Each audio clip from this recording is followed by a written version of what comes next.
नमस्कार दोस्तों। तो पिछले वीडियो में हमने 50 तक प्रश्न कर लिया था, ये तीसरी टेस्ट का। इस वीडियो में हम 51 से 100 तक का प्रश्न करेंगे। तो दोस्तों, आपसे अनुरोध है कि कृपया चैनल को सब्सक्राइब ज़रूर कीजिए, क्योंकि इसी से हमारा जो मोटिवेशन बनता है। ठीक है दोस्तों, आपको ये वीडियो मिलती रहेगी नियत समय अंतराल पर प्लीज़ हमारे वीडियो को ज़्यादा से ज़्यादा सब्सक्राइब कीजिए। आप सभी लोग देखते तो हैं पर सब्सक्राइब नहीं कर रहे हैं, प्लीज़ सब्सक्राइब कीजिए चैनल को, ताकि हमें जो है मोटिवेशन मिलता रहे और हमें थोड़ा आपका सहयोग प्राप्त हो। ठीक है दोस्तों, तो आइए 51 नंबर पे बात करते हैं। कह रहा है कि हिमालयन यव के संदर्भ में निम्नलिखित कथनों पर विचार कीजिए। पहला कथन कह रहा है कि यह हिमालयन क्षेत्र का स्थानिक पर्णपाती वृक्ष है। हिमालयन यव जो है वो कह रहा है कि स्थानिक पर्णपाती क्षेत्र है हिमालयन क्षेत्र का। ठीक है, तो हिमालयन यव देखते हैं दोस्तों। कह रहा है कि हिमालयन यव टेक्सास वालचियाना हिमालय क्षेत्र में पाया जाने वाला एक शंकुधारी वृक्ष है। ठीक है, और जिसकी विशेषता इसके सदाबहार पत्ते हैं। पत्ते क्या है? सदाबहार है, मतलब ठीक है, हमेशा हरे रहने वाले पत्ते हैं ये। हिमालयन यव जो है, जिसको टेक्सास वालचियाना कभी कहते हैं, वालचियाना, एक पर्णपाती वृक्ष नहीं है। ठीक है ना, सदाबहार वृक्ष है, क्या है? पर्णपाती वृक्ष नहीं है। यह हिमालयन क्षेत्र का एक स्थानिक सदाबहार वृक्ष। ठीक है, तो सदाबहार वृक्षों की पत्तियां पूरे वर्ष भर हरी भरी रहती हैं। तो पहला कथन क्या हो जाएगा? गलत हो जाएगा। पर्णपाती वृक्ष की पत्तियां क्या होती है कि बसंत के मौसम में जो है वह गिर जाती है। जो फरवरी मार्च का मौसम होता है उसमें साल में जो है एक बार गिर जाती है और फिर नए पत्ते आते हैं, तो इसको पर्णपाती वृक्ष कहते हैं। लेकिन सदाबहार वृक्ष में पत्तियाँ पूरे साल भर जो है वह हरी भरी रहती हैं। ठीक है, दूसरा कथन कह रहा है कि इसकी खेती मुख्य रूप से इसके फल के लिए की जाती है, जिसका उपयोग पारंपरिक हिमालयन व्यंजनों में किया जाता है। ठीक है, इसके फल के लिए की जाती है, जिसका उपयोग पारंपरिक हिमालयी व्यंजनों में किया जाता है। इसकी खेती जो है इसके फल के लिए नहीं की जाती है, यह अपनी छाल के लिए प्रसिद्ध है। किसके लिए? तो छाल के लिए प्रसिद्ध है, जिससे क्या बनता है? तो टकसोल होता है। ठीक है, जिसमें टकसोल होता है। तो दूसरा कथन भी क्या हो जाएगा दोस्तों? गलत हो जाएगा। ठीक है, टकसोल क्या है? टकसोल एक प्राकृतिक रूप से पाया जाने वाला रासायनिक यौगिक है, जिसमें महत्वपूर्ण कैंसर रोधी गुण होते हैं। ठीक है, टकसोल में क्या होते हैं? कैंसर रोधी गुण होते हैं। हिमालयन यव की छाल से टकसोल का निष्कर्षण कैंसर के उपचार के विकास में योगदान देता है, और जो इस वृक्ष के पारिस्थितिक एवं चिकित्सा महत्व को रेखांकित करता है। ठीक है दोस्तों, तो ये क्या है? इससे टकसोल प्राप्त होता है और इससे क्या होता है? कैंसर का बीमारी का इलाज किया जाता है। तो पेड़ की छाल टकसोल का एक स्रोत है। ठीक है, ये सही है, और संभावित कैंसर रोधी गुणों वाला एक यौगिक है। तो तीसरा स्टेटमेंट सही है। चौथा कह रहा है यह तेजी से बढ़ने वाला पेड़ है तथा आमतौर पर इसका उपयोग हिमालय के गिरिपाद में पुनर्वनीकरण के लिए किया जाता है। तो ये गलत है। कह रहा है कि यह प्रहरो है, पहले हरे होते हैं, इसके बाद 3-4 वर्ष बाद भूरे रंग के हो जाते हैं। यह तेजी से बढ़ने वाला वृक्ष नहीं है। ठीक है, तो ये तेजी से बढ़ने वाला वृक्ष नहीं है, इसमें केवल एक कथन सही है। अत्यधिक दोहन के कारण क्या है? यह प्रजाति बहुत खतरे में आ गया है। पिछले एक दशक में हिमाचल प्रदेश तथा अरुणाचल प्रदेश के विभिन्न हिस्सों में हजारों नए वृक्ष क्या कर गए हैं? सूख गए हैं। ठीक है, इसीलिए ये चर्चा में आए थे। 52 नंबर देखते हैं। 52 नंबर में कह रहा है कि संभावित संसाधन निम्नलिखित में से किस स्थिति को सर्वोत्तम रूप से संदर्भित करता है? तो संभावित संसाधन कह रहा है किस स्थिति को सर्वोत्तम रूप से संदर्भित करता है? तो इसका उत्तर हो जाएगा बी। तो इसके पहले पढ़ते हैं कि वे संसाधन जो किसी क्षेत्र में पाए जाते हैं लेकिन उनका उपयोग नहीं किया गया है, अभी तक उनका उपयोग नहीं किया गया है और भविष्य में उपयोग किए जाने की संभावना है। ठीक है, इसीलिए उसको क्या कहते हैं? संभावित संसाधन। तो इसका उत्तर क्या हो जाएगा? बी हो जाएगा। ठीक है, जिनका शोषण नहीं किया जा रहा है या उनका पूर्ण उपयोग नहीं किया गया, लेकिन भविष्य में उनके उद्देश्य का उपयोग किए जाने की संभावना है। ठीक है, पर्यावरण संरक्षण और सांस्कृतिक विरासत के संदर्भ में पवित्र उपवन का कह रहा है क्या मतलब क्या होता है? तो देखिए, पवित्र उपवन क्या है? तो पहला स्टेटमेंट कह रहा है जैव विविधता संरक्षण के लिए सरकारी एजेंसियों द्वारा संरक्षित आरक्षित वन। तो ये गलत है, इसको पवित्र उपवन नहीं कहते हैं। स्वदेशी समुदायों द्वारा बनाए गए छोटे पैमाने के कृषि क्षेत्र, ये भी नहीं होगा। वन या उपवन जो धार्मिक सांस्कृतिक मान्यताओं के कारण स्थानीय समुदायों द्वारा संरक्षित है, तो ये 200 सही होगा। स्वदेशी पादपों की प्रजातियों को संरक्षित करने के लिए विकल्पित किए गए मानव शहरी उद्यान, तो ये भी नहीं हो। ठीक है, तो इसका उत्तर हो जाएगा सी। 53 का हो जाएगा सी। ठीक है, पवित्र उपवन इसको कौमार्य वन भी कहते हैं, या प्राकृतिक वनस्पति के भाग है जिन्हें क्या किया जाता है? स्थानीय समुदाय उनके गहरे धार्मिक सांस्कृतिक या पारंपरिक महत्व के कारण जो है उसको पवित्र और अनुल्लंघनीय माना जाता है। जैसे हम लोग पीपल की पूजा करते हैं, बट वृक्ष की पूजा करते हैं, तो ये हमारा एक सांस्कृतिक मान्यता है और इसी आधार पर ये वृक्ष जो है क्या है, संरक्षित है। ठीक है, तो ये पवित्र उपवन का एक वृक्ष हो गया। इसके बाद है कर्तन और दहन कृषि के संदर्भ में विचार करना है। कह रहा है पहला इसमें कह रहा है कि इसमें वन के एक हिस्से को साफ करना, वनस्पति का दहन और फिर पोषक तत्वों से भरपूर राख में फसलें लगाना है।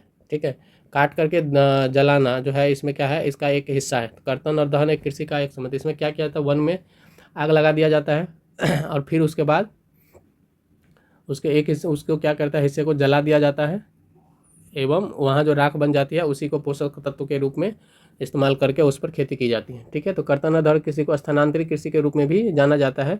यह सदियों पुरानी कृषि की पद्धति है जो मुख्य रूप से पहाड़ी एवं वन क्षेत्रों में स्वदेशी अथवा आदिवासी समुदायों द्वारा विशेष रूप से पूर्वोत्तर भारत, दक्षिण पूर्व एशिया, अफ्रीका, दक्षिण अमेरिका में कुछ हिस्सों में अपनाई जाती है। इसमें क्या किया जाता है, वन या भूमि के एक हिस्से को साफ किया जाता है, उसके बाद वनस्पति का दहन कर दिया जाता है, जला दिया जाता है, फिर पोषक तत्वों से जो भरपूर राख बनती है वो उसको फसलों में, उसी में फसल क्या किया जाता है, लगाया जाता है। कुछ वर्षों के बाद जब मृदा की उर्वरता कम हो जाती है तो किसान क्या करता है, नए क्षेत्र पर चले जाते हैं, फिर से यही काम करते हैं। तो पहला कथन जो हमारा क्या हो जाएगा, सही हो जाएगा। ये क्वेश्चन क्यों आया, तो अभी हाल ही में जो उत्तराखंड में बहुत ही वन अग्नि देखने को मिला है, जिसमें ये भी एक कारण है जिसका।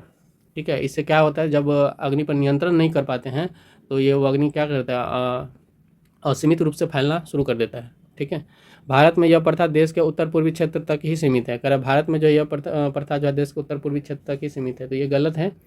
यह प्रथा भारत में जो है उत्तर पूर्वी क्षेत्र तक ही सीमित नहीं है। ठीक है ना। ठीक है, इसमें जैसे कि क्या क्या चावल, कद्दन, मक्का, सब्जी वगैरह सभी उपजाया जाता है।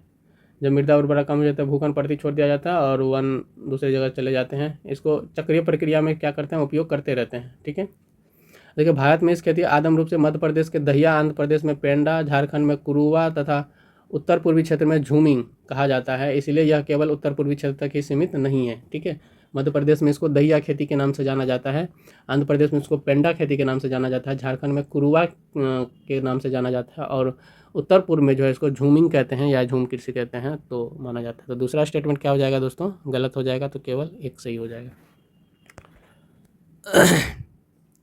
55 नंबर देखते हैं। 55 नंबर में कह रहा है कि स्वतंत्र भारत के संदर्भ में रक्तहीन क्रांति है ना, रक्तहीन क्रांति का संबंध किससे है। तो रक्तहीन क्रांति क्या था दोस्तों, रक्तहीन क्रांति ब्लडलेस रिवॉल्यूशन की भूदान और ग्रामदान, ठीक है, 19 के रूप में उसको जाना जाता है। 1950 के दशक के अंत में जो है 1960 के दशक के शुरुआत में जो है स्वतंत्रता के बाद महात्मा गांधी के एक अमुक अनुयायी आचार्य विनोबा भावे, ठीक है, महात्मा गांधी के अनुयायी थे, शिष्य थे, तो आचार्य विनोबा भावे द्वारा शुरू किया गया था। महत्वपूर्ण सामाजिक आंदोलन था ये। ठीक है, इसलिए इसका क्या हो जाएगा, भूमिहीन किसानों को भूमि का एक हिस्सा स्वेच्छा से दान करने की एक पहल थी, तो ये था रक्तहीन क्रांति। ठीक है, बी नंबर। इसमें भूमि सुधार के मुद्दे को संबोधित करना और भूमि असमानता को कम करना तथा भारत में ग्रामीण विकास को बढ़ावा देना शामिल था। ठीक है, रक्तहीन क्रांति बहुत ही महत्वपूर्ण था क्योंकि इसमें अहिंसक तरीकों से ग्रामीण भारत में सामाजिक एवं आर्थिक असमानताओं को दूर करने का प्रयास किया गया था। ठीक है, इसका उद्देश्य क्या था कि जो भी जमींदार लोग हैं जिनके पास बहुत सारी ज़मीनें हैं वो क्या करें, गरीब किसान जिसके पास जो भूमिहीन है, जिनके पास भूमि नहीं है, उनको अपनी भूमि थोड़ी सी दान में दे ताकि उनका भी जीवन यापन चलता रहे। ठीक है, 56 नंबर में देखते हैं, कह रहा है कि निम्नलिखित कथनों पर विचार कीजिए। धात्विक खनिजों में एक निश्चित संरचना में धातुओं के एक या अधिक रूप होते हैं। कह रहा है धात्विक जो खनिज होता है उसमें एक निश्चित संरचना में धातुओं के एक या अधिक रूप होते हैं। ठीक है, तो खनिज किसको कहते हैं दोस्तों, खनिज उसको कहते हैं जो ज़मीन के अंदर या भूपृष्ठ पर मिलते हैं और उसमें क्या होता है, जो हमारा पोषक तत्व है, जो धातु है वो उसमें पाया जाता है। ठीक है, किसी भी अनुपात में पाया जा सकता है पर निश्चित अनुपात में वो पाया जाता है, उसको खनिज कहते हैं। और जिस खनिज से जो है धातु का निष्कर्षण आसान हो जाए और कम खर्च पे हो जाए उसको हम लोग क्या कहते हैं, अयस्क कहते हैं। ठीक है, ओर्स कहते हैं। तो जिन खनिजों में एक या अधिक धात्विक तत्व होते हैं उनके क्या कहते हैं, धात्विक खनिज कहा जाता है। ठीक है ना, तो पहला कथन तो हमारा सही हो जाएगा। धात्विक खनिज में क्या होता है, एक या अधिक खनिज धातु होते हैं। अभ्रक एक धात्विक खनिज है, तो ये गलत हो जाएगा दोस्तों, अभ्रक एक धात्विक खनिज नहीं है। ठीक है ना, अभ्रक क्या है, एक अधात्विक खनिज है। ठीक है, धातु क्या होता है, तन और आघात वर्ग होता है जिन्हें पीट के चादरें बनाई जा सकती है, तो ये तो धातु का आपको पता होगा। सबसे प्रसिद्ध धात्विक खनिजों में से क्या है, लौह अयस्क सबसे प्रसिद्ध धात्विक खनिज है, लोहे का प्राथमिक स्रोत है यह। ठीक है, और अब संरचनात्मक ढांचे का निर्माण, मशीनरी निर्माण, इस्पात के उत्पादन में इसका बहुत ही योगदान है। ठीक है, जिन खनिजों में धात्विक नहीं होते हैं, तत्व नहीं होते हैं, वे प्रकृति में अधात्विक होते हैं। अभ्रक एक गैर धातु खनिज का उदाहरण है। ठीक है, क्योंकि यह उष्मा तथा विद्युत का क्या होता है, कुचालक होता है। अभ्रक यह न तो तन है और न ही आघात वर्ग है, इसलिए जोर से मारने पर यह आसानी से टुकड़ों में खंडित हो जाता है। ठीक है, इसलिए कथन 2 क्या है, गलत हो जाएगा, ये स्टेटमेंट गलत है। ठीक है, तो 56 का सी आंसर होगा, 1 सही है किंतु 2 गलत है। ठीक, 57 में देखते हैं, कह रहा है कि भारत में जूट वस्त्र के संदर्भ में निम्नलिखित कथनों पर विचार कीजिए। कह रहा है पहली जूट मिल जो है 1859 में कोलकाता के पास स्थापित की गई थी। तो पहला कथन क्या हो जाएगा दोस्तों, सही है। जूट किसको कहते हैं, जिसको हम लोग गोल्डन फाइबर भी कहा जाता है, जूट को गोल्डन फाइबर भी कहा जाता है। यह गंगा के डेल्टा क्षेत्र में उगाया जाता है, क्योंकि उसे पानी बहुत ही अधिक मात्रा में चाहिए, बहुत ही ज़्यादा मात्रा में पानी चाहिए, तो इसीलिए वहाँ उगाया जाता है जहाँ पानी जल की प्रचुरता हो और जल जो है उसमें लगा हो, ठहरा हो ज़मीन पर। ठीक है, भारत के कई दशकों से जूट का जो है प्रमुख उत्पादक और निर्यातक रहा है। जूट की खेती, प्रसंस्करण और सदियों से भारत की विरासत का हिस्सा है। ठीक है, ब्रिटिश औपनिवेशिक काल के दौरान प्रमुखता मिली इस क्षेत्र में जूट मिलें स्थापित की गई। पहली जूट मिलें जो है 1859 में कोलकाता के पास रिसरा में स्थापित की गई थी। ठीक है, इसीलिए पहला कथन क्या हो जाएगा, सही हो जाएगा। दूसरा में कह रहा है कि विभाजन के बाद अधिकांश जूट उत्पादक क्षेत्र पाकिस्तान में चले गए। ठीक है, जो पूर्वी पाकिस्तान का हिस्सा था उस समय, तो वहाँ चले गए, जो अभी बांग्लादेश है। ठीक है ना, तो ये सही है, विभाजन के बाद ज़्यादातर हिस्सा कहाँ चले गए, तो पाकिस्तान में चले गए। ठीक है, जो अभी बांग्लादेश है, तत्कालीन क्या था उस समय का, पूर्वी पाकिस्तान था। तो इसका उत्तर हो जाएगा सी, 1 और 2 दोनों क्या है, सही है। ठीक है, अब आते हैं 58 नंबर पे। 58 में कह रहा है कि निम्नलिखित विवरणों पर विचार कीजिए। घरेलू उपचार, एक सुंदर भू परिदृश्य, बॉक्साइट अयस्क, बुद्धिमत्ता, दोस्तों और परिवार से स्नेह। कह रहा है कितने को संसाधन माना जाता है। ठीक है, तो दोस्तों देखिए, संसाधन बहुत तरह के हैं, मानव भी एक क्या है, संसाधन है। तो घरेलू उपचार के लिए जो चीज़ें हम प्रयोग में लाते हैं वो क्या है, हमारा एक संसाधन ही है। ठीक है, एक सुंदर भूदृश्य, जो हमारा भूदृश्य है वो भी एक संसाधन ही है। उस पर भी हम लोग क्या करते हैं, अपनी जीविकोपार्जन कर सकते हैं, उनको टूरिस्ट प्लेस बना सकते हैं, एक सुंदर भूदृश्य है तो।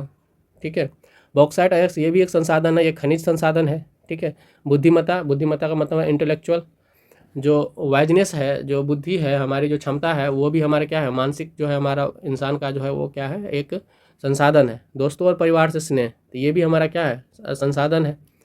तो इसमें से सभी के सभी क्या हो जाएंगे, सही हो जाएंगे। ठीक है, ये मानव संसाधन के कुछ अंग है, कुछ प्राकृतिक संसाधन के अंग है, जैसे बॉक्साइट अयस्क सब सुंदर बुद्धि प्राकृतिक संसाधन। घरेलू उपचार ये कृत्रिम संसाधन है जिनका हम लोग उपयोग करते हैं। ठीक है, तो संसाधन क्या होता है दोस्तों, तो कोई भी चीज़ जिसका उपयोग किसी आवश्यकता को पूरा करने के लिए किया जा सकता है वह एक संसाधन है। बाकी चीज़ें आप देख सकते हैं इसमें, तो ये ऐसा कुछ है नहीं, इसमें हमने सारी चीज़ों का डिस्कस कर दिया है। तो कुछ संसाधनों की सूची है, जैसे बॉक्साइट अयस्क ये भी एक सूची है, बुद्धिमत्ता ये भी सूची है। बुद्धिमत्ता जैसे औषधीय पौधे हो गया, चिकित्सा हो गया, कोयला निक्षेप हो गया, स्वच्छ वातावरण हो गया, पुराने लोकगीत हो गया, दादी माँ के घरेलू नुस्खे हो गया, दोस्त और परिवार का स्नेह हो गया, बूंदा सुदेश, ये सभी क्या है, एक संसाधन है। ठीक है, 59 में कह रहा है कि निम्नलिखित पर विचार कीजिए। जनक, शैल, वर्षा, वनस्पति और जीव, ऊंचाई, समय, उपरोक्त कारकों में से कितने मृदा के निर्माण में योगदान करते हैं। तो मृदा के निर्माण में दोस्तों कितने करते हैं, जनक शैल का मतलब होता है जिससे मिट्टी बनती है ना, जो जिस चट्टान से मिट्टी बनने से पहले, जो मृदा बनने से पहले वो क्या होती है, चट्टान होती है, जिनका क्षरण करके मृदा बनती है।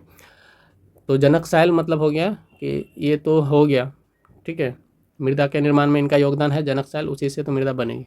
वर्षा होती है तो शैल का क्या होता है, क्षरण होता है, शैल टूटती है, उसमें नमी आती है, फिर सूखती है, फिर नमी आती है, सूखती है, तो इससे मौसम परिवर्तन से क्या होता है, क्रैक आते हैं। तो ये सब क्या हो गया, ये भी हो जाए। वनस्पति और जीव, ठीक है, पेड़ पौधे भी उगते हैं, नमी आएगी पेड़ पौधे उगते हैं, जीव उसको तोड़ते हैं कितने सारे। ठीक है, तो ये भी क्या है, एक मृदा बनने का एक चरण है। वनस्पति मृदा को बांध के भी रखता है, तो यहाँ से भी मृदा बनती है। ऊंचाई, ठीक है, हाइट ये भी है। अब देखिए ये कैसे है कि जिस ऊंचाई पर रहेगा मृदा का निर्माण भी उसके साथ ही होता है। जैसे अधिक ऊंचाई पर मृदा कैसी बनेगी, तो पथरीली मृदा रहेगी, वहाँ पर जो है बर्फीली मृदा, बर्फ ज़्यादा जमा रहेगा, तो उस तरह की मृदा बनेगी। ठीक है ना,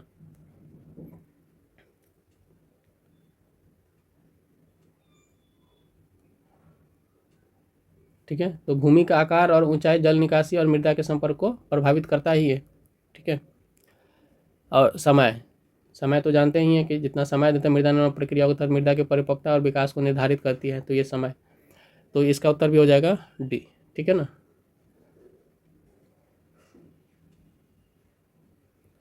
जीव क्या करते हैं, तो वन्य जीव को, सूक्ष्म जीव जो है मृदा के जैविक पदार्थ और पोषक चक्र में योगदान देते हैं। ठीक है। जलवायु में आता है तापमान, वर्षा, पवन, जो जनक सामग्री के अपक्षय और क्षरण को क्या करता है, प्रभावित करता है। जनक शैल जिसका क्या होता है, विघटित होता है जब मृदा बनता है, उसी से। आते हैं 60 नंबर पे। तो 60 कह रहा है कि मृदा क्षरण विधियों के संदर्भ में निम्नलिखित युग्मों पर विचार कीजिए। पहला स्टेटमेंट कह रहा है कि मल्चिंग। मल्चिंग किसको कहते हैं, देखिए मृदा अपरदन या क्षरण क्या है, एक संसाधन के रूप में मृदा के लिए प्रमुख खतरा है। ठीक है। क्यों खतरा है, क्योंकि मानवीय और प्राकृतिक दोनों कारक मृदा के क्षरण का कारण बन सकते हैं। इससे क्या हो सकता है, वनोन्मूलन हो सकता है, अतिचारण के कारण से हो सकता है मृदा क्षरण, रासायनिक उर्वरकों का ज़्यादा प्रयोग करेंगे या कीटनाशकों का अत्यधिक उपयोग करेंगे, उससे हो सकता है। वर्षा का दोहन करने से भूस्खलन और बाढ़, वे सब क्या है, मृदा क्षरण में शामिल है। ठीक है। मल्चिंग क्या होता है कि पौधों के बीच अनावरित भूमि जैव पदार्थों जैसे कि परवाल से ढक दी जाती है। ठीक है। इससे मृदा की आर्द्रता रुकी रहती है। इसको क्या कहते हैं मल्चिंग में, कि हम लोग जैव पदार्थ जो है उसको ढक देते हैं। ठीक है। जैसे कि उसमें हम लोग प्रयोग करते हैं किस चीज़ का, तो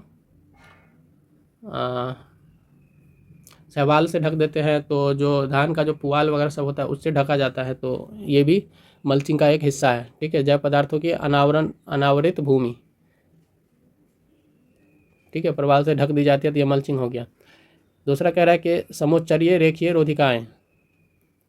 तो समोच्चरीय रेखीय रोधिकाएँ क्या होती है, बनाने के लिए पत्थर, घास, मृदा का उपयोग किया जाता है। ये रोधिकाएँ के सामने जल एकत्र करने के लिए खाइयाँ बना दी जाती हैं। ठीक है। इसमें क्या किया जाता है कि जो जल एकत्र करने के लिए चारों तरफ जो है एक खाइयाँ बना दिया जाता है। ठीक है। तो इसमें कह रहा है कि खड़ी ढलानों पर चौड़ी सपाट सीढ़ियाँ और छतें बनाई जाती है, तो ये गलत हो जाएगा। इसमें क्या कहता है, खाई बनाई जाती है जिसमें पानी रुक सके। इसके बाद है अंतर फसल, कह रहा है विभिन्न फसलें एकांतर कतारों में उगाई जाती है। नहीं, ये भी गलत है। ये क्यों गलत है, क्योंकि कह रहा है कि अंतर फसल जो होता है उसमें दो फसलों के बीच में अंतर फसल मृदा को वर्षा से धुलने से बचाने के लिए विभिन्न फसलों को एकांतर कतारों में उगाया जाता है और अलग अलग समय पर बोया जाता है। ठीक है। तो इसको अंतर फसल कहा जाता है। अच्छा, दो फसलों के बीच में जो है एक अलग तरह का फसल उगाया जाता है, उसको अंतर फसल कहा जाता है। तो ये तीसरा सही है। ठीक है। तो इसमें दो कथन क्या है, सही है। 61 नंबर देखते हैं दोस्तों। तो कह रहा है कि दोस्तों आगे बढ़ते हैं, पहले आपसे अनुरोध है कि कृपया हमारे चैनल को सब्सक्राइब कर लीजिए प्लीज़, और वीडियो को शेयर करते जाइए, लाइक करते जाइए। इससे हमें मोटिवेशन मिलता है। आप लोगों का सहयोग चाहिए, आप लोग सहयोग करते रहिए। हम जो है आपके लिए नए नए कंटेंट जो है लाते रहेंगे, और जो आपके लिए इफेक्टिव होगा और क्वालिटी कंटेंट होगा। कोई भी भ्रामक चीज़ नहीं, कोई भी फालतू टाइम नहीं, बिल्कुल ही आपको जो है टू द पॉइंट जो है चीज़ों को लाया जाएगा, जिससे आपके समय की बर्बादी ना हो। आप जितने टाइम में हमारे चैनल पे हमारे वीडियो पे रहेंगे उतने टाइम में आपको कंटेंट ही मिलेंगे। ठीक है। तो दोस्तों कृपया करके जो है सब्सक्राइब करते रहिए चैनल को। ठीक है दोस्तों। तो आइए शुरू करते हैं। अगर पृथ्वी पर मौजूद कुल जल का लगभग 2.7% ही अलवणीय जल है। कह रहा है पृथ्वी पर जितना जल है उसमें कह रहा है कि 2.7% ही क्या है, अलवणीय जल है। तो ये दोस्तों क्या है, सही कथन है। ठीक है। देखिए पृथ्वी को जल ग्रह कहा जाता है। ठीक है। क्योंकि यहाँ पर बहुत सारे जल संसाधन क्या है, उपलब्ध हैं। ठीक है। और 3/4 भाग जो है जल है। लेकिन महासागर पृथ्वी के जल के सतह के 2/3 हिस्से में शामिल करते हैं।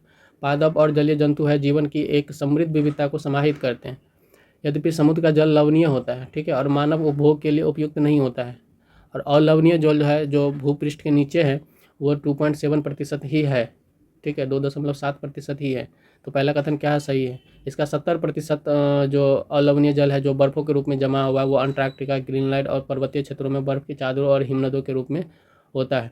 तो दूसरा कथन भी हमारा क्या है, सही है। कह रहा है कि 70% जो अलवणीय जल है वो अंटार्कटिका, ग्रीनलैंड और पर्वतीय क्षेत्रों में बर्फ़ की चादरों और हिमनदों के रूप में पाया जाता है। ठीक है। तो दोनों कथन सही है। ठीक है। केवल 1% जल जो है, अलवणीय जल का केवल 1% जल ही क्या है, उपलब्ध है, जो मानव उपयोग के लिए उपयुक्त है।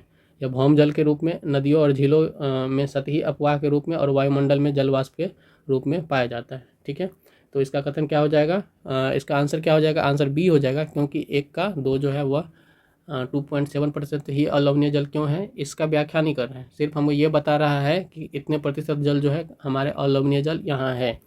ठीक है। जो 2.7% अलवणीय जल है उसका 70% है ना, उसका 70% हिस्सा जो है वह अंटार्कटिका में, ग्रीनलैंड में और बर्फ़ों के रूप में जो है पर्वतीय क्षेत्रों में पाए जाते हैं।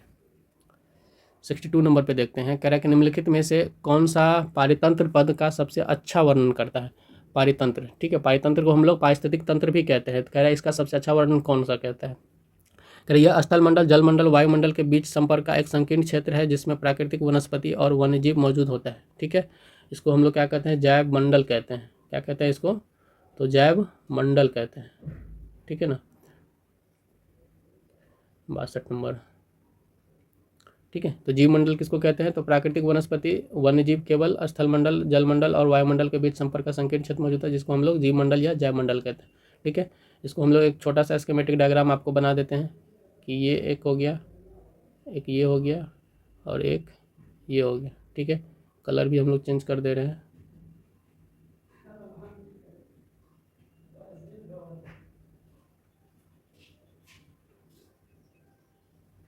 ठीक है,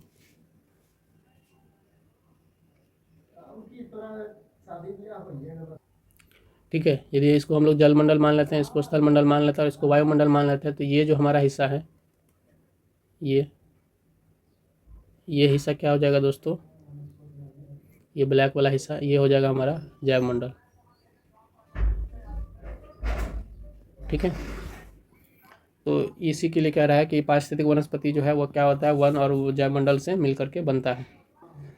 आगे कह रहा है कि पारितंत्र क्या होता है, तो जीव मंडल में जितने भी जीवित प्राणी हैं जो रहता है एक दूसरे से जुड़े हुए रहते हैं और एक दूसरे पर निर्भर होते हैं, इस जीवन की सहायक प्रणाली का पारिस्थितिक तंत्र का एक निर्माण, एक सिस्टम का निर्माण करता है। ठीक है, तो इसमें देखते हैं बी ऑप्शन में शायद बोला जा रहा है इसमें, तो कह रहा है कि जैव और अजैव दोनों शामिल होते हैं। ये बिल्कुल सही है, जैव और अजैव पारिस्थितिक तंत्र में दोनों शामिल होते हैं जो जीवित रहने के लिए एक दूसरे से जुड़े होते हैं। ठीक है, जैसे जीवित प्राणी, जैसे स्थल मंडल है, तो स्थल मंडल को क्या चाहिए, एक अजैव प्राणी है वो, उसको जो है वह जीवों को जीवित करने के लिए चाहिए, स्थल चाहिए, वायु चाहिए, जल चाहिए।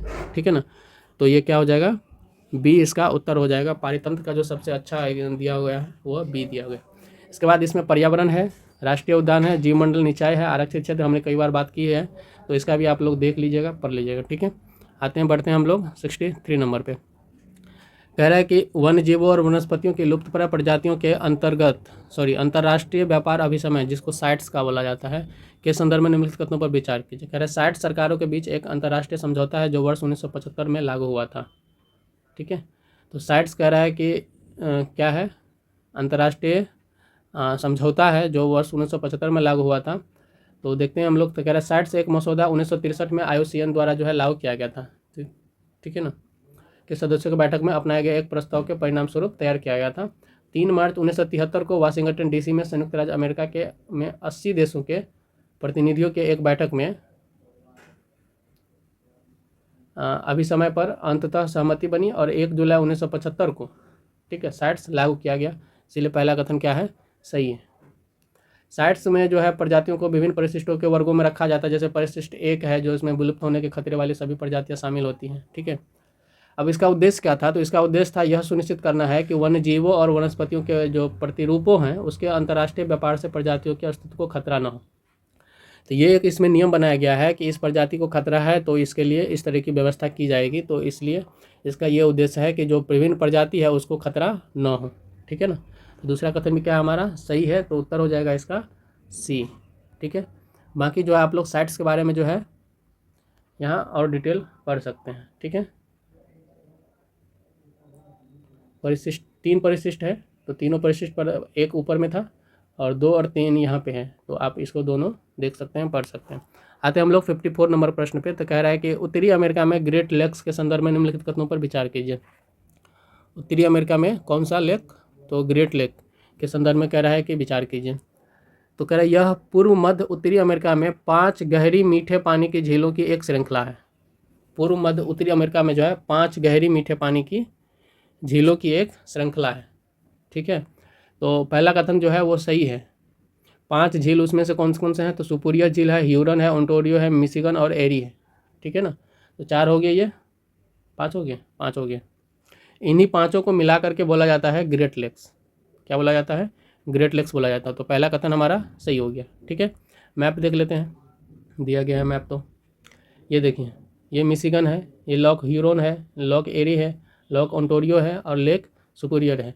और इन सबों को यदि मिला देंगे तो यही पूरा का पूरा क्षेत्र जो कहलाता है वो ग्रेट लेक्स कहा जाता है। तो ये यूएसए और कनाडा के बॉर्डर पर है, ठीक है ना, यूएसए और कनाडा के बॉर्डर पर है, सीमा पर। चलिए, तो अब कह रहा है सुपीरियर झील ऊपर की ओर ऊंचे स्थान पर स्थित है और सभी झीलों में सबसे बड़ी है। तो कह रहा है सुपीरियर झील जो है सबसे बड़ी है। आपको मैप देखने के लग भी रहा होगा। दूसरा कथन क्या हो जाएगा, सही हो जाएगा, सुपीरियर झील सबसे बड़ी है और सबसे ऊंचे स्थान पर है, ठीक है, तुलना में ऊंचाई पर स्थित है। और क्या है, यह 5 झीलों में सबसे बड़ी भी है, ठीक है। इनमें 4 झीलें कनाडा और संयुक्त राज्य अमेरिका की सीमा पर स्थित हैं। 4 नहीं, पूरे के पूरे 5 झीलें स्थित हैं। पर ये देखो, लेक झील, ओंटारियो झील, ये सब क्या है, सीमा पर स्थित है। हुई सीमा पर स्थित है और सुपीरियर झील भी क्या है, सीमा पर स्थित है। लेकिन ये जो लेक मिशिगन है ये पूरी कंप्लीट रूप से किस में, तो यूएसए में स्थित है, ठीक है ना। ये 4 जो है, 1 2 3 और 4, ये सीमा पर स्थित है। और ये जो है मिशिगन, ये यूएसए में स्थित है, ठीक है। इसीलिए तीसरा कथन भी क्या हो जाएगा, सही हो जाएगा। तो सभी 3 सही है, ठीक है ना। आई होप कि आपको समझ में आएगा। मैप देख के तो पक्का दिख रहा होगा सब कुछ। 65 में कह रहा है कि निम्नलिखित कथनों पर विचार कीजिए। भारत में वन के रूप में वर्गीकृत क्षेत्रों को वास्तविक वन आवरण में कोई वृद्धि किए बिना बढ़ाया जा सकता है। कह रहा है भारत में वन के रूप में वर्गीकृत क्षेत्रों को वास्तविक वन आवरण में कोई वृद्धि किए बिना बढ़ाया जा सकता है, ठीक है। तो वन के वर्गीकृत क्षेत्र जो है उसमें कह रहा है कि आवरण में कोई वृद्धि नहीं करना है, पर वर्गीकृत क्षेत्र को बढ़ा सकते हैं, मतलब और चीज़ों में इसको विभाजित कर सकते हैं। क्या ऐसा संभव है? तो पहला कथन सही है, ठीक है।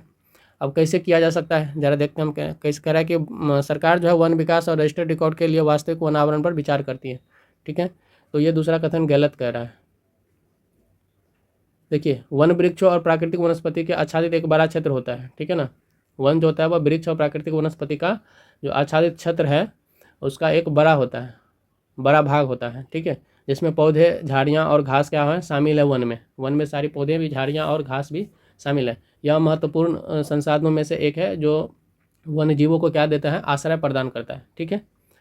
वास्तविक वन आवरण के अंतर्गत आने वाला जो क्षेत्र है वह वन क्षेत्र के रूप में वर्गीकृत क्षेत्र से भिन्न होता है।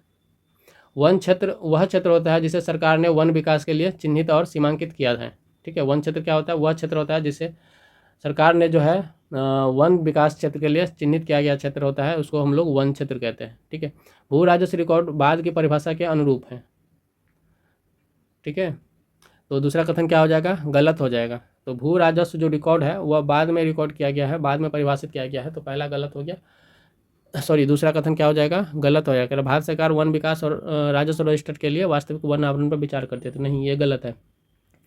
भू राजस्व जो है वह बाद में रिकॉर्ड किया गया है, बाद में परिभाषित किया गया है, तो ये गलत हो जाएगा, ठीक है।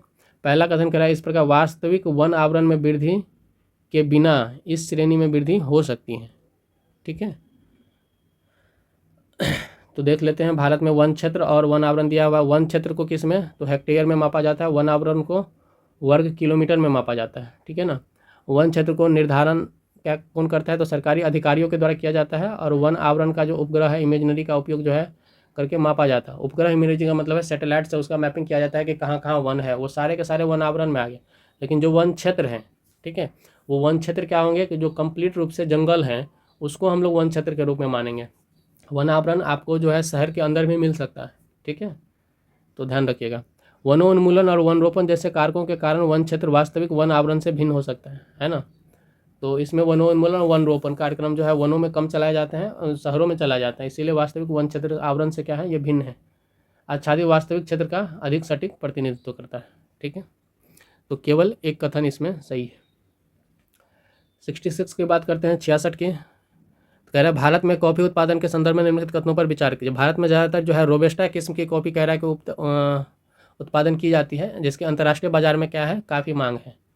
तो देखते हैं, कह रहा है कि भारत में जो है कहवा यानी कि कॉफ़ी एक क्या है, उष्णकटिबंधीय रोपण फसल है, ठीक है ना। इसमें बीजों को भूनकर पीसकर पेय पदार्थ बनाने के उपयोग में लाया जाता है। कॉफ़ी को 3 किस्में होती हैं, जैसे अरेबिका, रोबस्टा और लाइबेरिका। 3 किस्में होती हैं, अरेबिका, रोबस्टा और लाइबेरिका, ठीक है। भारत में ज़्यादातर बेहतर गुणवत्ता वाली कॉफ़ी कौन सी है, अरेबिका उगाई जाती है, जो सबसे बेहतर गुणवत्ता होती है किसकी, अरेबिका की, वो उगाई जाती है। ठीक है, और इसका जो है अंतर्राष्ट्रीय बाजार में बहुत मांग है, तो रोबस्टा की मांग उतनी ज़्यादा नहीं है। ठीक है, तो पहला कथन हमारा गलत हो जा रहा है। ठीक है ना। देश में कॉफ़ी के कुल उत्पादन का 2/3 से अधिक उत्पादन अकेले केरल में होता है, तो ये कथन सही नहीं है। ठीक है, कर्नाटक में होता है। कहाँ होता है, तो कर्नाटक में होता है अकेले 2/3 का उत्पादन। ठीक है, सॉरी तो ये भी क्या हो जाएगा, गलत हो जाएगा। सबसे ज़्यादा उत्पादन कहाँ पे होता है, कर्नाटक में, भारत में। और यदि विश्व की बात करें तो भारत में केवल 3.17% कॉफ़ी का उत्पादन ही किया जाता है। सबसे ज़्यादा जो है ब्राज़ील में, Vietnam, Indonesia, Colombia, Honduras, Ethiopia और पेरू में किया जाता है। ठीक है, और भारत का स्थान कौन सा है कॉफ़ी उत्पादन में, तो 8वां स्थान है। और भारत के किन किन राज्यों में किया जाता है, तो कर्नाटक, केरल और तमिलनाडु में किया जाता है मुख्य रूप से। ठीक है, तो कर्नाटक में सबसे ज़्यादा किया जाता है। कितना, लगभग 2/3 का उत्पादन सिर्फ कर्नाटक में किया जाता है। आते हैं 67 नंबर पे।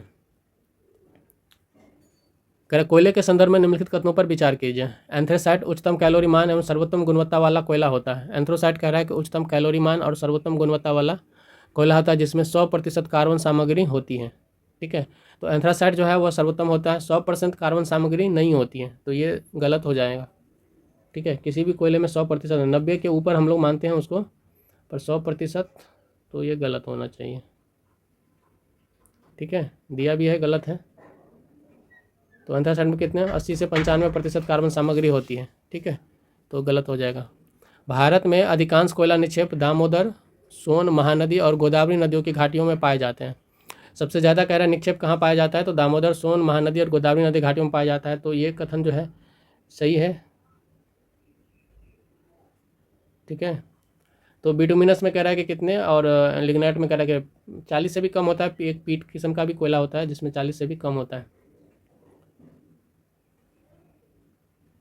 तो दूसरे कथन का यहाँ पे जस्ट, हाँ ये क्या हुआ है, दूसरा कथन क्या है हमारा, सही है। भारत में सबसे ज़्यादा जो दामोदर, सोन महानदी और गोदावरी घाटियों में पाया जाता है। जो प्रायद्वीपीय पठार है उसमें पाए जाते हैं। 97% से अधिक कोयला निक्षेप जो है पाया जाता है। ठीक है ना, जो हमारा राजमहल की पहाड़ियाँ हैं, छोटा नागपुर की पहाड़ियों की घाटियाँ हैं, उनमें जो है पाया जाता है।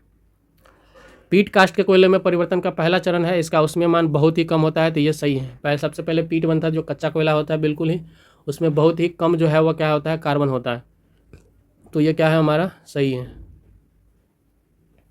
ठीक, 68 की बात करते हैं। कह रहे भारत में पत्तनों के संदर्भ में निम्नलिखित कथनों पर विचार करें। कह रहे नहुआ सोवा जो पत्तन है, जिसमें जहाँ पर क्या है, जवाहरलाल नेहरू पत्तन जो है JNPT का सबसे बड़ा कंटेनर पत्तन है। ठीक है, नाम क्या है नहुआ सेवा में, जवाहरलाल नेहरू पत्तन यानी कि JNPT।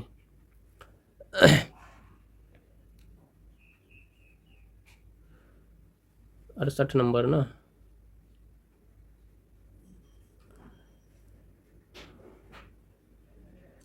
तो देखते हैं ये चर्चा में क्यों है पत्तन। तो कह रहा है देश के पश्चिमी और उत्तरी पश्चिमी क्षेत्रों में जो है आवश्यकता को पूरा करने के लिए मुंबई पत्तन पर दबाव और कम करने के लिए कच्छ की खाड़ी में जो है कांडला पत्तन को विकसित किया जा रहा है। ठीक है, तो कांडला पत्तन खंभात की खाड़ी के मुहाने पर स्थित पत्तन प्रमुख पत्तन है, तो ये गलत हो जाएगा। कांडला पत्तन कहाँ पे है, तो कच्छ की खाड़ी में है। ठीक है, खंभात की खाड़ी और कच्छ की खाड़ी में अंतर आपको शायद पता होगा। ठीक है, ये जो है ये खंभात की खाड़ी है। ठीक है, ये कहाँ है, ये खंभात की खाड़ी है, और ये वाला जो हिस्सा है, ये जो हिस्सा है ये कच्छ की खाड़ी है। ठीक है ना, तो याद रखिए, ब्लैक वाला जो है वो कच्छ की खाड़ी है, रेड वाला क्या है, खंभात की खाड़ी है, तो याद रखिएगा। ठीक है, तो कच्छ की खाड़ी में कांडला पत्तन स्थित है। ठीक है, और यहाँ कह रहा है खंभात की खाड़ी के मुहाने पर स्थित है, तो ये क्या हो जाएगा, गलत हो जाएगा। तो इसका उत्तर हो जाएगा दोस्तों तो तीसरा कथन गलत है, पहला जो है वो क्या है, सही है। ठीक है, मुंबई पत्तन पर जो है दबाव कम करने के लिए नहवा सेवा में JNPT पत्तन को एक उप पत्तन के रूप में विकसित किया जा रहा है। यह भारत का सबसे बड़ा कंटेनर पत्तन है, तो ये सही है। दूसरा भी कह रहा है मुंबई एक प्राकृतिक पत्तन है और देश का सबसे बड़ा पत्तन है, तो दूसरा कथन भी दोस्तों क्या है, सही है। मुंबई क्या है, एक प्राकृतिक पत्तन है, पोर्ट है, और देश का यह सबसे बड़ा पत्तन भी है। पत्तन पूर्व मध्य पूर्व के क्षेत्रों के सामान्य मार्गों के समीप स्थित है। ठीक है ना, तो दूसरा कथन भी केवल 2 हो जाएगा इसका आंसर। 69 की बात करें तो कह रहा है कृषि के संदर्भ में वारबंदी प्रणाली निम्नलिखित में से किसको सर्वोत्तम रूप से संदर्भित करता है। वारबंदी प्रणाली, ठीक है, वारबंदी प्रणाली का मतलब होता है कि उसके मेड़ पर जो है चारों तरफ से बाढ़ से घेर देना। ठीक है, बाढ़ या वाहर बोला भी जाता है कहीं पर, जो बंद है। बारबंदी का निकास कमान क्षेत्र में किसानों के बीच क्या है, समान जल वितरण सुनिश्चित करने के लिए क्षेत्र और फसल की आवश्यकताओं के अनुसार पूर्व निर्धारित कार्यक्रम के अनुसार जल की आपूर्ति के नियमित आवर्तन की प्रणाली है, जिसमें प्रत्येक धारित को आपूर्ति का दिन, समय और अवधि क्या दिया जाता है, निर्दिष्ट की जाती है। ठीक है। मोर या वाहर बंद है, इसका मतलब होता है वाराबंदी का क्या, मोर या वाहर बंद। इसमें क्या किया जाता है कि सारे किसानों को एक टाइम फिक्स कर दिया जाता है जिसमें जल जो है और फसल जल जो है वो छोड़ा जाएगा, और उस टाइम पे जो है वो किसान क्या करेंगे, जल अपने खेतों की सिंचाई करेंगे। ठीक है। इस प्रणाली का वेतन के दौरान जल भारी हानि से बचता है, क्योंकि इसमें जो है नियमित मात्रा में जल सभी को आपूर्ति कराई जाती है माध्यम से, कि मेड के माध्यम से। ठीक है। ठीक है, जिससे सिंचाई के लिए जल की आपूर्ति बढ़ जाती है। इसमें जल का जो है वह हानि नहीं होती है, जल का जो है वह विनाश नहीं होता है। गुरुत्वाकर्षण आधारित नहर प्रवाह को पाइप से जल की आपूर्ति परावर्तित कर दी जाती है। ठीक है ना। कम जल का उपयोग करने और अधिक फसलें उगाने की सुविधा प्राप्त होती है। और बाराबंदी सिंचाई प्रणाली क्या है, ऊंचाई तक ही सीमित नहीं है, इस नहरों के माध्यम से जो है अन्य क्षेत्रों में भी किया जाता है। ठीक है। तो ये जो नहर में पानी छोड़ने की प्रणाली है, इससे ये क्या है, एक बाराबंदी प्रणाली का हिस्सा है। तो नहर विकास कमान क्षेत्र में जल के समान वितरण की एक प्रणाली है। तो ये दोस्तों क्या हो जाएगा, बी आंसर हो जाएगा इसका। ठीक है। नहर निकास कमान क्षेत्र में जल के समान वितरण के लिए क्या है, ये प्रणाली है, बाराबंदी प्रणाली। ठीक है। आते हैं हम लोग 70 नंबर पे। कह रहा है राष्ट्रीय जलमार्ग, ठीक है, नेशनल वाटरवे, नेशनल वाटरवे। कह रहा है कि संख्या 2 किस नदी और किन 2 स्थानों के बीच स्थित है। तो कह रहा है राष्ट्रीय जलमार्ग जो है वह संख्या 2 किस नदी पर और किस जलमार्ग पर, किन 2 स्थानों के बीच में जो है वह स्थित है। ठीक है। तो देखते हैं, देखिए भारत में जो है वह 14,500 किलोमीटर जो है वह जलमार्ग स्थित है। कहाँ पे, तो नौ जलने योग्य, कितना, 14,500 किलोमीटर। ठीक है। और जबकि इसका परिवहन में 1% योगदान देता है।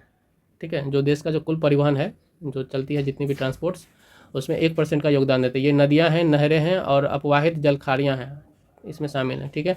भारत में कितने, तो 5,685 किलोमीटर लंबी प्रमुख नदियाँ यंत्रीकृत सपाट जल वाले जहाज़ों द्वारा नौगम है। ठीक है।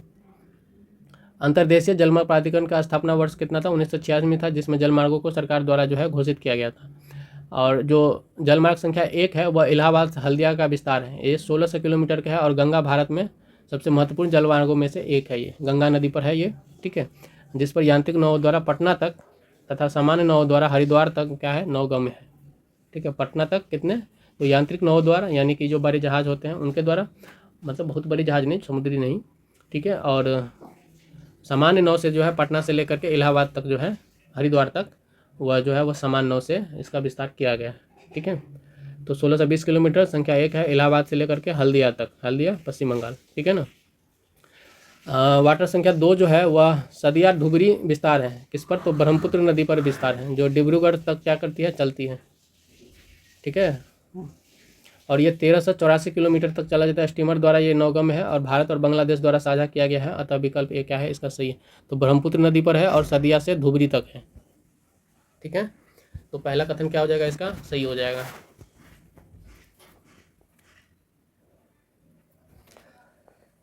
तीन, 4 और 5 भी देख लेते। 3 का है पश्चिमी नहर तट है। ठीक है। कोट्टापुरम से लेकर के कोल्लम तक विस्तार है, 205 किलोमीटर का ये क्षेत्र है, जलमार्ग है। और 168 किलोमीटर जो है इसमें पश्चिमी नहर तट के साथ जो है चंपाकारा नहर, और 14 किलोमीटर कहाँ, उद्योग मंडल नहर स्थित है। ठीक है। 4 जो है राष्ट्रीय जलमार्ग संख्या 4 जो है वह काकीनाडा से पुडुचेरी नहरों के विस्तार के साथ जो कृष्णा और गोदावरी नदियों पर जो है वो चलाई जा रही है।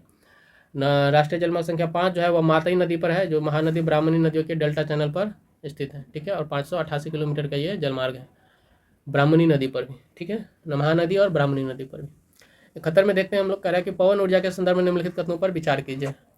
तो पहला का स्टेटमेंट कह रहा है कि पवन ऊर्जा पूर्णतः प्रदूषण रहित ऊर्जा का अक्षय स्रोत है। तो पहला स्टेटमेंट तो सही होगा।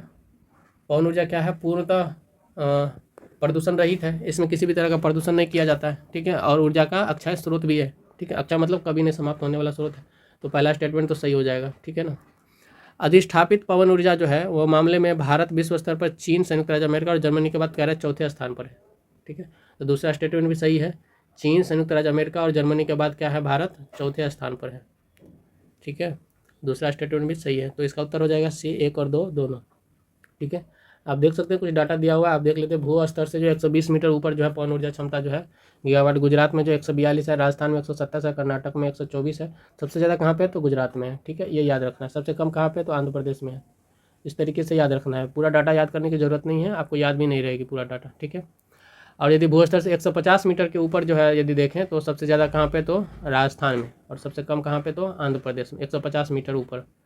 और ये कितना ऊपर था? ये 120 मीटर ऊपर था। ठीक है ना, 120 मीटर की पवन चक्की और 150 मीटर की पवन चक्की में ये है। तो 120 मीटर में गुजरात और 150 मीटर में राजस्थान सबसे ज़्यादा है, उसमें आंध्र प्रदेश दोनों में कम है। ठीक है, 72 नंबर पे देखते हैं, कह रहा है निम्नलिखित कथनों पर विचार कीजिए। महाद्वीपीय द्रव्यमान सिलिका और मैग्नीशियम से बनती है। महाद्वीपीय द्रव्यमान कह रहा है सिलिका और मैग्नीशियम से बनती है। तो क्या है, पहला कथन सही है कि गलत है? तो पहला कथन जो है वो गलत है। महाद्वीपीय जो द्रव्यमान जो है सिलिका और मैग्नीशियम से ही नहीं बनती है, बहुत सारे तत्व उसमें मौजूद होते हैं। ठीक है, सिलिका और एल्युमिनियम से बनता है जो सियाल है हमारा। ठीक है ना, सिलिका और एल्युमिनियम पहले मतलब भूपर्पट्टी को कहते हैं, तो इसको क्या कहते हैं हम लोग? सिलिका और एल्युमिनियम से बनता है, तो पहला कथन गलत हो जाएगा। महासागरीय भूपट्टी सिलिका और एल्युमिनियम से निर्मित है, ये तो सही है। ठीक है, ये ठीक अपोजिट दिया हुआ है। तीसरा में कह रहा है कि क्रोड निकल और लोहे से बने हुए हैं, तो नीफे, कोड जो है क्या है? नीफे से बना हुआ है। ठीक है, निकल और लोहे से बना हुआ। एक सेकेंड, माफ़ कीजिएगा, ये मैंने कुछ गलत कर दिया यहाँ पे। तो ये पहला कथन में कह रहा है महाद्वीपीय द्रव्यमान। ठीक है ना, मैं उल्टा पढ़ लिया था। महाद्वीपीय द्रव्यमान जो है सिलिका और मैग्नीशियम से बनता है, तो ये गलत है। महाद्वीपीय द्रव्यमान सिलिका और एल्युमिनियम से बनता है, और महासागरीय बनता है किससे? सिलिका और एल्युमिनियम से। ठीक है, तो ये भी क्या हो जाएगा? गलत हो जाएगा, क्योंकि इसका ये है महासागरीय बनेगा सिलिका और मैग्नीशियम से। ठीक है, और महाद्वीपीय बनेगा सिलिका और एल्युमिनियम से। तो महासागरीय को कहते हैं सियाल, सीमा। ठीक है, सीमा कहते हैं सिलिका और मैग्नीशियम। सिलिका कैसा होता है और मैग्नीशियम का Mg होता है, तो इसको सीमा पढ़ते हैं। ठीक है, और महाद्वीपीय का होता है सियाल, Si, और एल्युमिनियम, तो ये सियाल पढ़ते हैं इसको। ठीक है ना, तो ये दोनों कथन क्या है? गलत है। तो थोड़ा कन्फ्यूजन हो गया था, हमने महासागरीय इधर पढ़ा, उधर मैग्नीशियम पढ़ लिया। ठीक है, तीसरा कथन सही है, तो केवल 3 सही होगा इसका। 73 में कह रहा है निम्नलिखित पर विचार कीजिए। शेल, पट्टिताश, कोयला, चूना पत्थर, स्लेट, ये क्या है? बाकी डिटेल्स आप देख लीजिए, पढ़ लीजिएगा। ठीक है ना, आते 73 पे कह रहा है खनिज पदार्थों का कोई भी प्राकृतिक द्रव्यमान जो भूपट्टी का निर्माण करता है क्या कहलाता है? सेल कहलाता है। जो भी भूपट्टी का निर्माण करवाएगा वो क्या कहेगा? सेल कहलाएगा। तो ऊपरी चट्टानों में से कितनी चट्टानें अवसादी चट्टानें हैं? ठीक है, अवसादी चट्टानें किसको कहते हैं? तो अवसादी चट्टानें कहते हैं कि जब हमारा जो अग्नि चट्टानें होता है वो टूट टूट कर बिखरती है और लेयर बाय लेयर जो है जमा हो जाती है इस तरीके से अवसाद के रूप में, तो उसको क्या कहते हैं हम लोग? अवसादी चट्टान कहते हैं। ठीक है, ठीक है, चट्टाने का 3 प्रमुख, अग्नि, अवसादी और कायांतरित चट्टान। जब पिघला हुआ मैग्मा ठंडा हो जाता है तो ठोस हो जाने पर जो चट्टान बनता है उसको अग्नि चट्टान कहते हैं। ठीक है, इसके बाद प्राथमिक सेल भी कहा जाता है इसको, क्योंकि पहली यही बनता है। इसके बाद ये 2 प्रकार का होता है, अंतर्वेदी सेल और बहिर्वेदी सेल। ठीक है, उसमें नहीं जाते हम लोग। ठीक है, देखिए उनकी बहुत से कणों में संरचना होती है। उदाहरण के लिए दक्कन के पठार में बेसाल्ट चट्टानें होती है। ठीक है, जो अग्नि सेल है उसमें जो है क्या होती है? बेसाल्ट चट्टानों से निर्मित होती है वो। ठीक है, मैग्मा जब भूपट्टी के अंदर गहराई तक ठंडा हो जाता है, इस प्रकार बनी चट्टानों को अंतर्वेदी अग्नि चट्टान कहा जाता है। ठीक है, ये भी नहीं होगा जैसे ग्रेनाइट वगैरह से जो चट्टान है वो अंतर्वेदी चट्टान है। ठीक है, सेल जो है लुढ़कते, टूटते, फूटते, टकराते वगैरह सब जो एक दूसरे से विघटित हो जाते हैं, और जो विघटन के बाद जो बनता है वो उसको अवसाद कहते हैं। और इन्हीं से जब चट्टानें बन जाती है, ये जब कठोर हो जाते हैं तब इनको क्या कहते हैं? अवसादी सेल कहते हैं या अवसादी चट्टान कहते हैं। ठीक है, इन सेलों में पौधे, जंतु और सूक्ष्मजीवों के जीवाश्म भी हो सकता है। ठीक है ना, क्यों? क्योंकि ये लेयर बाय लेयर क्या हो रही है? जमा हो रही है। तो एक समय में तो जमा होंगी नहीं ना। जो पोषक तत्व हैं और जो जैव पदार्थ हैं वह जीवाश्म है, वो कभी भी अग्नि चट्टान में आपको नहीं मिलेगी, क्योंकि वह सीधा सीधा लावा ठंडा होकर के बना है। ठीक है, जैसे यहाँ पे एक दिया हुआ है, ये लावा निकला मैग्मा यहाँ से, ये कूलिंग हुआ, ये बेसाल्ट ग्रेनाइट बना। ठीक है, इसके बाद इसको अग्नेस रॉक भी कहते हैं। ठीक है ना, मतलब अग्नि चट्टान कहते हैं। अग्नि चट्टान जो है वो ठंडा हुआ, टूटा, सैंड बना। अब ये बनते हुए डिपोजिट हुआ, कंपोजिट होते होते हुए क्या हो गया? ये सेडिमेंट्री रॉक बना, यानी कि सैंड चट्टान बना। ठीक है, जैसे चूना पत्थर वगैरह सब हो गया। अब इसको हीट दिए हुआ, बिना गर्मी मिला, बहुत समय के बाद ये क्या हो गया? इसके बाद इसके मेटामॉर्फिक रॉक बन गया। ये इस तरह से कायांतरित चट्टान बना, जिसको हम लोग क्वार्टजाइट मार्बल भी कहते हैं। ये क्या, उसमें जो अलग अलग डिज़ाइन देखते हैं वो जो आप लोग को देखने को मिलता है वो डिज़ाइन क्या है, वो डिज़ाइन ये वही है जो अलग अलग समय में जो है वो क्या हो गया है, चट्टानें उस पर बदली हैं। ठीक है, अब फिर से वो क्या हो जाएंगी, यदि धरती के अंदर चला जाएगा तो मैग्मा में कन्वर्ट हो जाएंगे और निकल जाएगा। ठीक है, तो ये साइकिल जो है वो चलती रहती है। तो यहाँ से आपको जो है समझने में आसान मिला होगा। तो कह रहा है कि अवसादी चट्टानें कौन कौन सी हैं, तो अवसादी चट्टानें कौन कौन सी होंगी इसमें, तो सेल तो बिल्कुल भी नहीं होगा ना अवसादी चट्टान। ठीक है,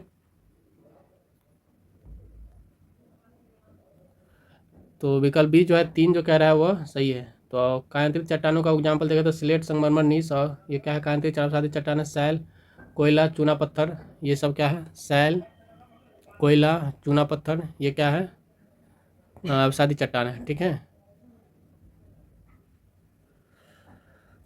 तो इसका उत्तर हो जाएगा बी।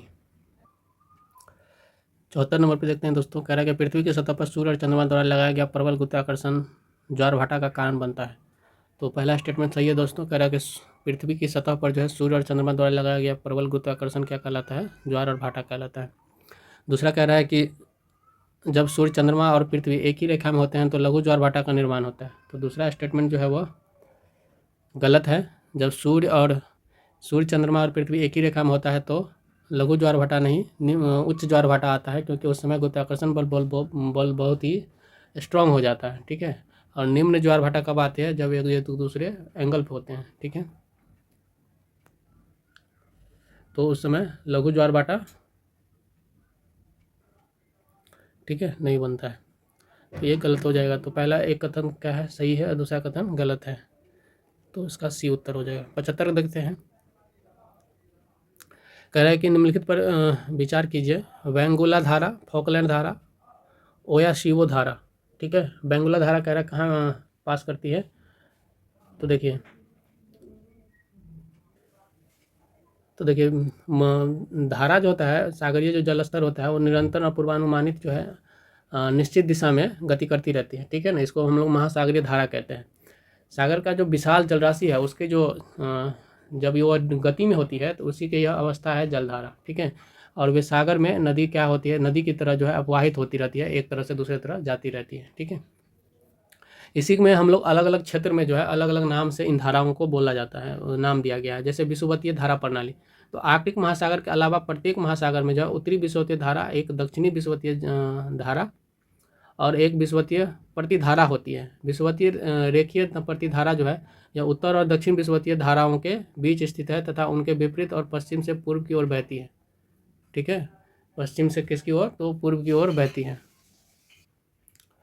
तो बेंगुला धारा दोस्तों क्या होता है, तो बेंगुला धारा जो है दक्षिण गोलार्ध में पश्चिमी पवन अपवाह की एक शाखा है। ठीक है, दक्षिण अटलांटिक महासागर की वलय का पूर्वी भाग है। यह निम्न लवणता होते हैं वहाँ पे, और उन्नत क्षेत्रों की उपस्थिति और मत्स्य ग्रहण हेतु उत्कृष्ट क्षेत्र है वे। ठीक है, तो ये क्या है, दक्षिण अटलांटिक महासागर का भाग है। तो ये हो जाएगा, कह रहा है कि कितने जो है दक्षिण अटलांटिक महासागर का भाग है, तो बेंगुला धारा तो हो जाएगा दक्षिण अटलांटिक महासागर का। इसके बाद क्या है, फॉकलैंड धारा। तो क्या फॉकलैंड धारा है, तो देखिए दोस्तों फॉकलैंड धारा जो है वह अंटार्कटिक परिध्रुवीय धारा की एक शाखा है। ठीक है, इसे मालविस धारा के नाम से भी जाना जाता है। इसका नाम फॉकलैंड द्वीप के साथ नाम पर रखा गया है। यह ठंडी धारा जो ब्राज़ील की गर्म धारा के साथ मिल जाती है और ब्राज़ील मालविनास क्षेत्र का निर्माण करती है। ठीक है, यहाँ पर हम देख लेते हैं सारी धाराओं का दिया हुआ है कहाँ से कौन से बहती है। तो जो आपको रेड में दिख रहा होगा वो गर्म जलधारा है। ठीक है, जो आपको ब्लू में दिख रहा होगा वो ठंडी जलधारा है। तो देखिए नॉर्थ पैसिफिक धारा जो है इधर से जाती है, ये ब्राज़ील का हिस्सा है। ठीक है, यहाँ पे ब्राज़ील है, ये गर्म जलधारा है, इसको हम लोग फॉकलैंड धारा यहाँ से बहती है।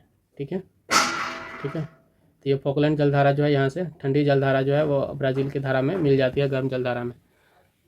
ठीक है, तो दक्षिणी अटलांटिक का हिस्सा है ये भी है।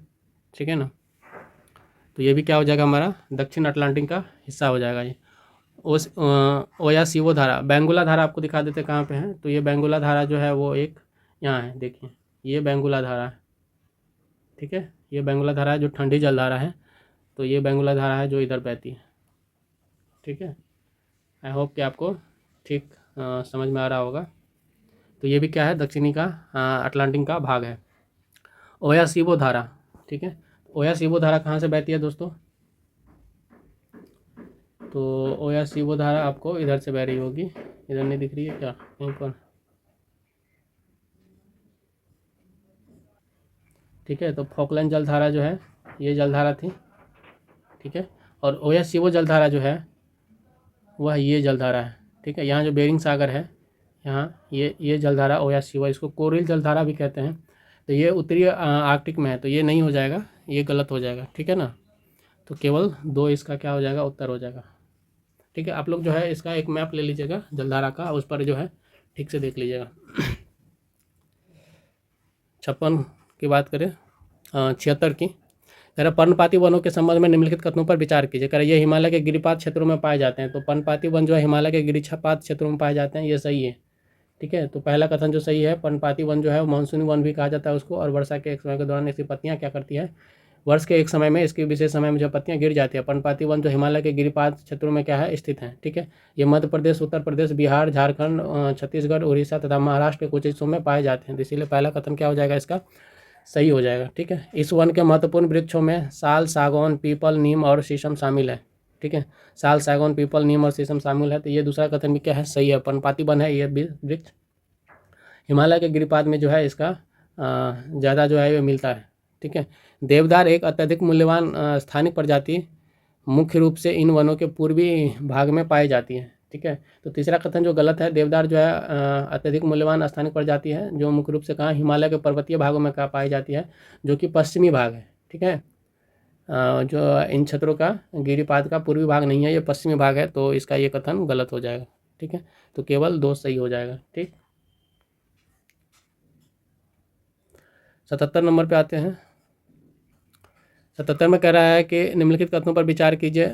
मोनाकी अटलांटिक महासागर में सागर की सतह के नीचे स्थित एक पर्वत है, ठीक है। मोनाकी कह रहा है अटलांटिक महासागर में सागर की सतह के नीचे स्थित एक पर्वत है। तो मोनाकी जो है हवाई द्वीप का ही दूसरा नाम है। इसमें कह रहा है कि सागर की सतह के नीचे जो है एक पर्वत है। तो पहला कथन जो है सही नहीं है, ठीक है। यह किस में कह रहा है कि अटलांटिक महासागर में है, नहीं, गलत है, ये प्रशांत महासागर में स्थित है, ठीक है। तो क्या हो जाएगा, गलत हो जाएगा। मोनाकी जो है वो प्रशांत महासागर में सागर के नीचे एक क्या है, हवाई द्वीप है। मैप पे देख लेते हैं मोनाकी कहाँ है, ये हवाई आइलैंड है, ठीक है। ये हवाई आइलैंड है पूरा, और इसी में जो है सागर के नीचे जो है ये जो देख रहा है हमको मोना लोआ, ये क्षेत्र क्या है, मोनाकी है, ठीक है। तो ये पैसिफिक ओशियन में है, ये आपको पैसिफिक ओशियन में देखने चाहिए। हवाई क्षेत्र का ही एक क्या है, भाग है मोनाकी, ठीक।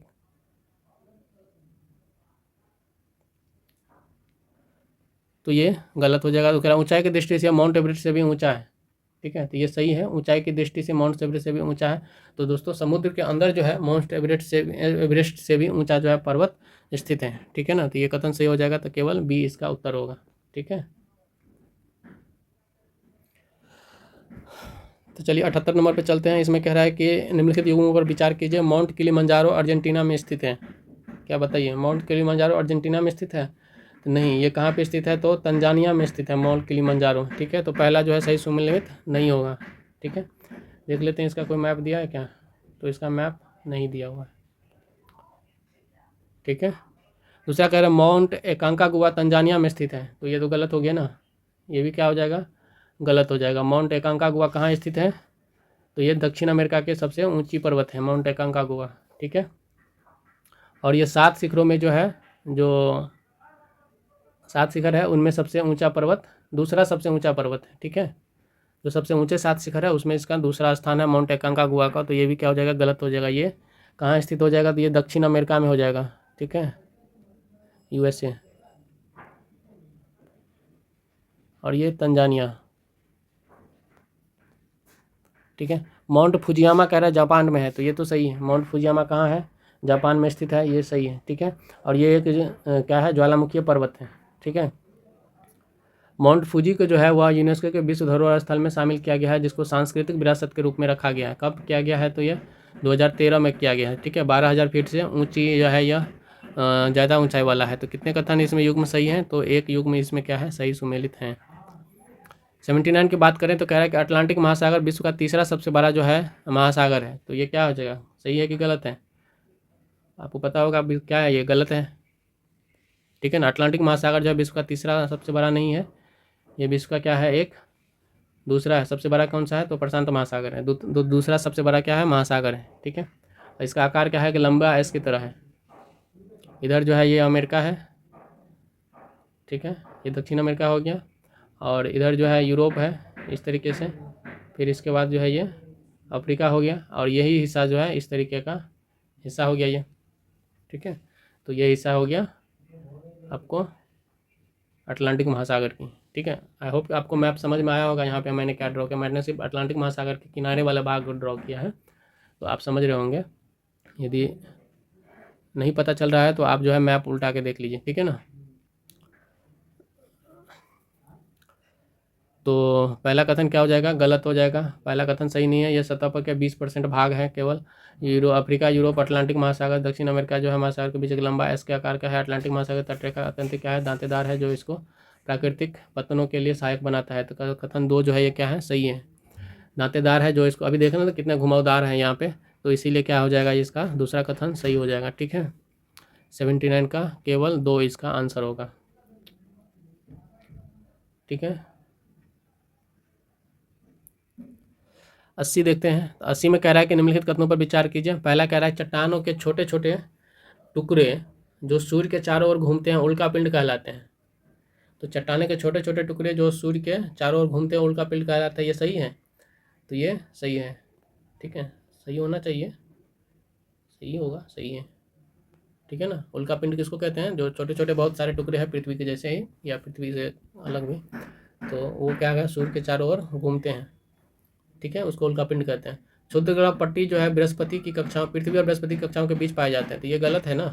पृथ्वी और बृहस्पति की कक्षाओं के बीच क्षुद्र ग्रह पट्टी नहीं पाए जाते। किसके किसके बीच, तो ये पाए जाते हैं मंगल ग्रह, मंगल और बृहस्पति के बीच जो है ये पट्टी पाए जाते हैं, ठीक है।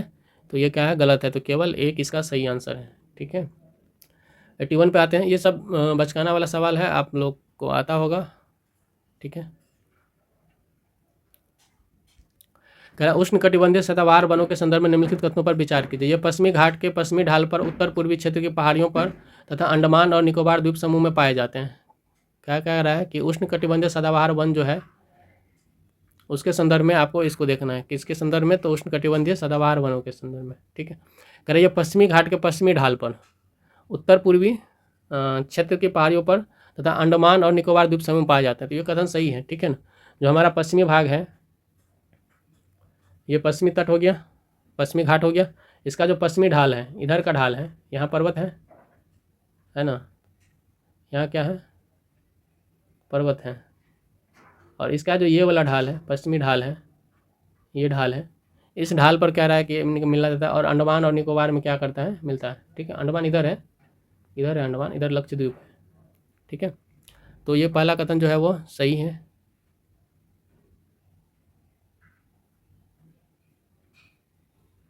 दूसरे में कह रहा है कि ये उष्ण और आर्द्र क्षेत्रों में पाए जाते हैं जहां वार्षिक वर्षा 200 सेंटीमीटर से अधिक होती है, ठीक है। दूसरा कथन भी क्या है, सही है, 200 सेंटीमीटर से अधिक वर्षा वाले भागों में पाई जाती है, ठीक है। और टेम्परेचर कितना चाहिए, 22 डिग्री सेल्सियस इसको से अधिक टेम्परेचर रहता है वहाँ का वार्षिक तापमान, तो दूसरा कथन भी सही है।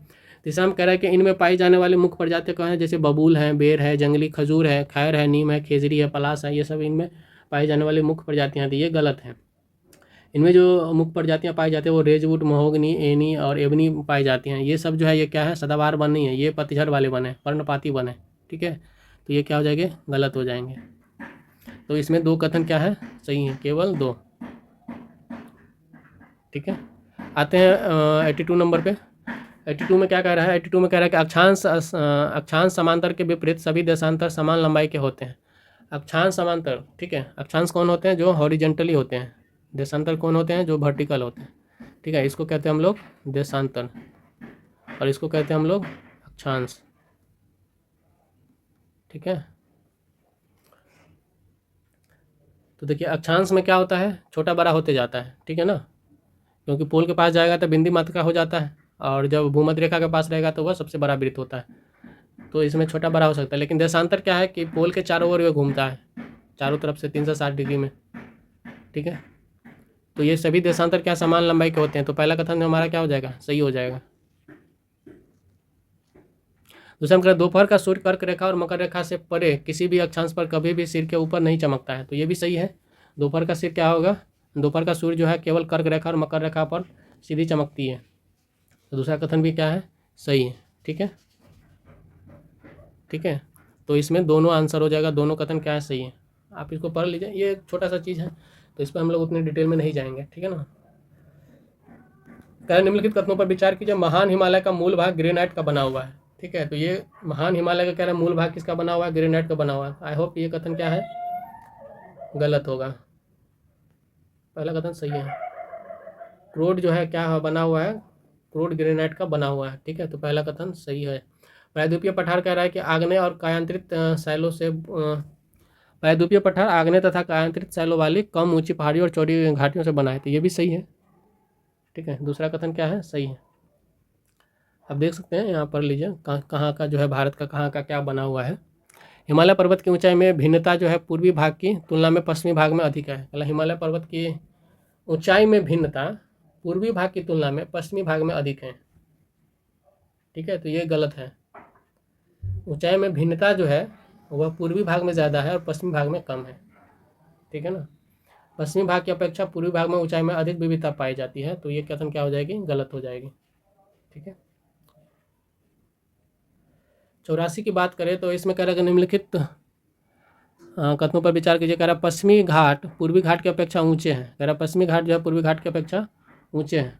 तो अभी हमने देखा क्या है कि पश्चिमी भाग जो है पूर्वी भाग की अपेक्षा ऊंचाई में अधिक विविधता पाई जाती है। और ऊंचा कौन है, ठीक है। तो पहला कथन सही है, पश्चिमी घाट की हाइट ज़्यादा है पूर्वी घाट की अपेक्षा, ठीक है। और पूर्वी घाट में जो है वह विविधता ज़्यादा है, किस में, ऊंचाई में, पर्वतों की विविधता में। लेकिन जीवों की विविधता की बात करें तो पश्चिमी घाट में ज़्यादा है, क्योंकि वहाँ वर्षा ज़्यादा होती है, तो वहाँ जो है जैविक विविधता ज़्यादा है, ठीक है ना। ऊंचाई की विविधता पूर्वी घाट में ज़्यादा है। पश्चिमी घाट का विस्तार सतत नहीं है, ये अनियमित एवं बंगाल की खाड़ी में गिरने वाली नदियाँ इन्हें प्रतिच्छेदित करती हैं, ठीक है। तो दूसरा कथन क्या है, गलत है। बंगाल में खाड़ी में गिरने वाली नदियाँ इनको प्रतिच्छेदित क्यों करेंगी, इधर तो अरब सागर है ना, तो अरब सागर में गिरने वाली नदियाँ इन्हें क्या करेंगे, प्रतिच्छेदित करेंगे। तो दूसरा कथन क्या हो जाएगी, गलत हो जाएगी, ठीक है। बंगाल की खाड़ी में गिरने वाली नदियाँ इनको काट देता है, तो दूसरा कथन क्या हो जाएगा, गलत हो जाएगा। तो ये इसका ये हिस्सा सही है, ठीक है ना। ये पश्चिमी घाट का विस्तार कह रहा है सतत नहीं है, तो ये हिस्सा जो है ये गलत है, ये हिस्सा गलत होगा। और ये अनियमित है, ठीक है। एवं बंगाल की खाड़ी में गिरने वाली नदियाँ इन्हें क्या करते हैं, प्रतिच्छेदित करते थे। ये पूर्वी घाट के बारे में सारा इन्फॉर्मेशन दिया हुआ है, इस पश्चिमी घाट के बारे में नहीं। तो ये स्टेटमेंट क्या हो जाएगा, गलत हो जाएगा, ठीक है। ठीक है, पश्चिमी घाट देखिए लिए, इसमें केवल दर्रे ही पार कर सकते हैं, वे सतत हैं। पश्चिमी घाट क्या है, सतत है, उन्हें केवल दर्रों के द्वारा ही पार किया जा सकता है। पश्चिमी घाट जो पूर्वी घाट की अपेक्षा ऊंचे हैं, पूर्वी घाट जो 600 मीटर की औसत ऊंचाई है, जबकि पश्चिमी घाट की ऊंचाई क्या है, 900 से 1600 मीटर औसत ऊंचाई है, ठीक है। पूर्वी घाट का विस्तार महानदी से लेकर के कहाँ तक, तो नीलगिरी तक है। तो ये 84 हो गया। 85 की बात करते हैं। कह रहे हैं निम्नलिखित कथनों पर विचार कीजिए। चिल्का झील भारत की सबसे बड़ी खारे पानी की लैगून है, ठीक है। तो ये तो सही है ना, चिल्का झील जो है भारत की सबसे बड़ी खारे पानी की लैगून है। गोदावरी नदी पर स्थित माजोली लैगून समझते हैं ना, लैगून समझते हैं। लैगून का मतलब होता है क्या, जैसे नदियाँ यहाँ बह रही है, मान लीजिए यहाँ पे कोई अवरोध हो गया तो नदियाँ क्या करेगी, नदियाँ यहाँ बह के ऐसे बहने लगेंगी तब, ठीक है। और ये धीरे धीरे ऐसे बहते बहते जो है क्या करेगी, अब ऐसे से बहते बहते फिर जो है ऐसे बहेगी, फिर जो है ऐसे बहेगी। तो यहाँ क्या हो गया, पानी का जमा होते रहेगा, इसको काट के धीरे धीरे ये क्या करेगी, सीधा हो जाएगा। और यहाँ जो है पानी का जमाव बढ़ता जाएगा, ठीक है। और नदी फिर ऐसे बन जाएगी। तो ये जो एक बीच का टापू बन गया, इस झील बन गया ना, झील, इसमें पानी जमा हो गया नदियों का, तो इसको कहते हैं हम लोग लैगून। उसी तरह का लैगून बना हुआ है जो समुद्र का पानी से जाता है, तो खारे पानी में जाता है, समुद्र का पानी इसमें जाता है, टाइड वगैरह सब, ठीक है, जो ज्वार भाटा आता है वो, तो इसीलिए इसमें खारे पानी जमा होती है।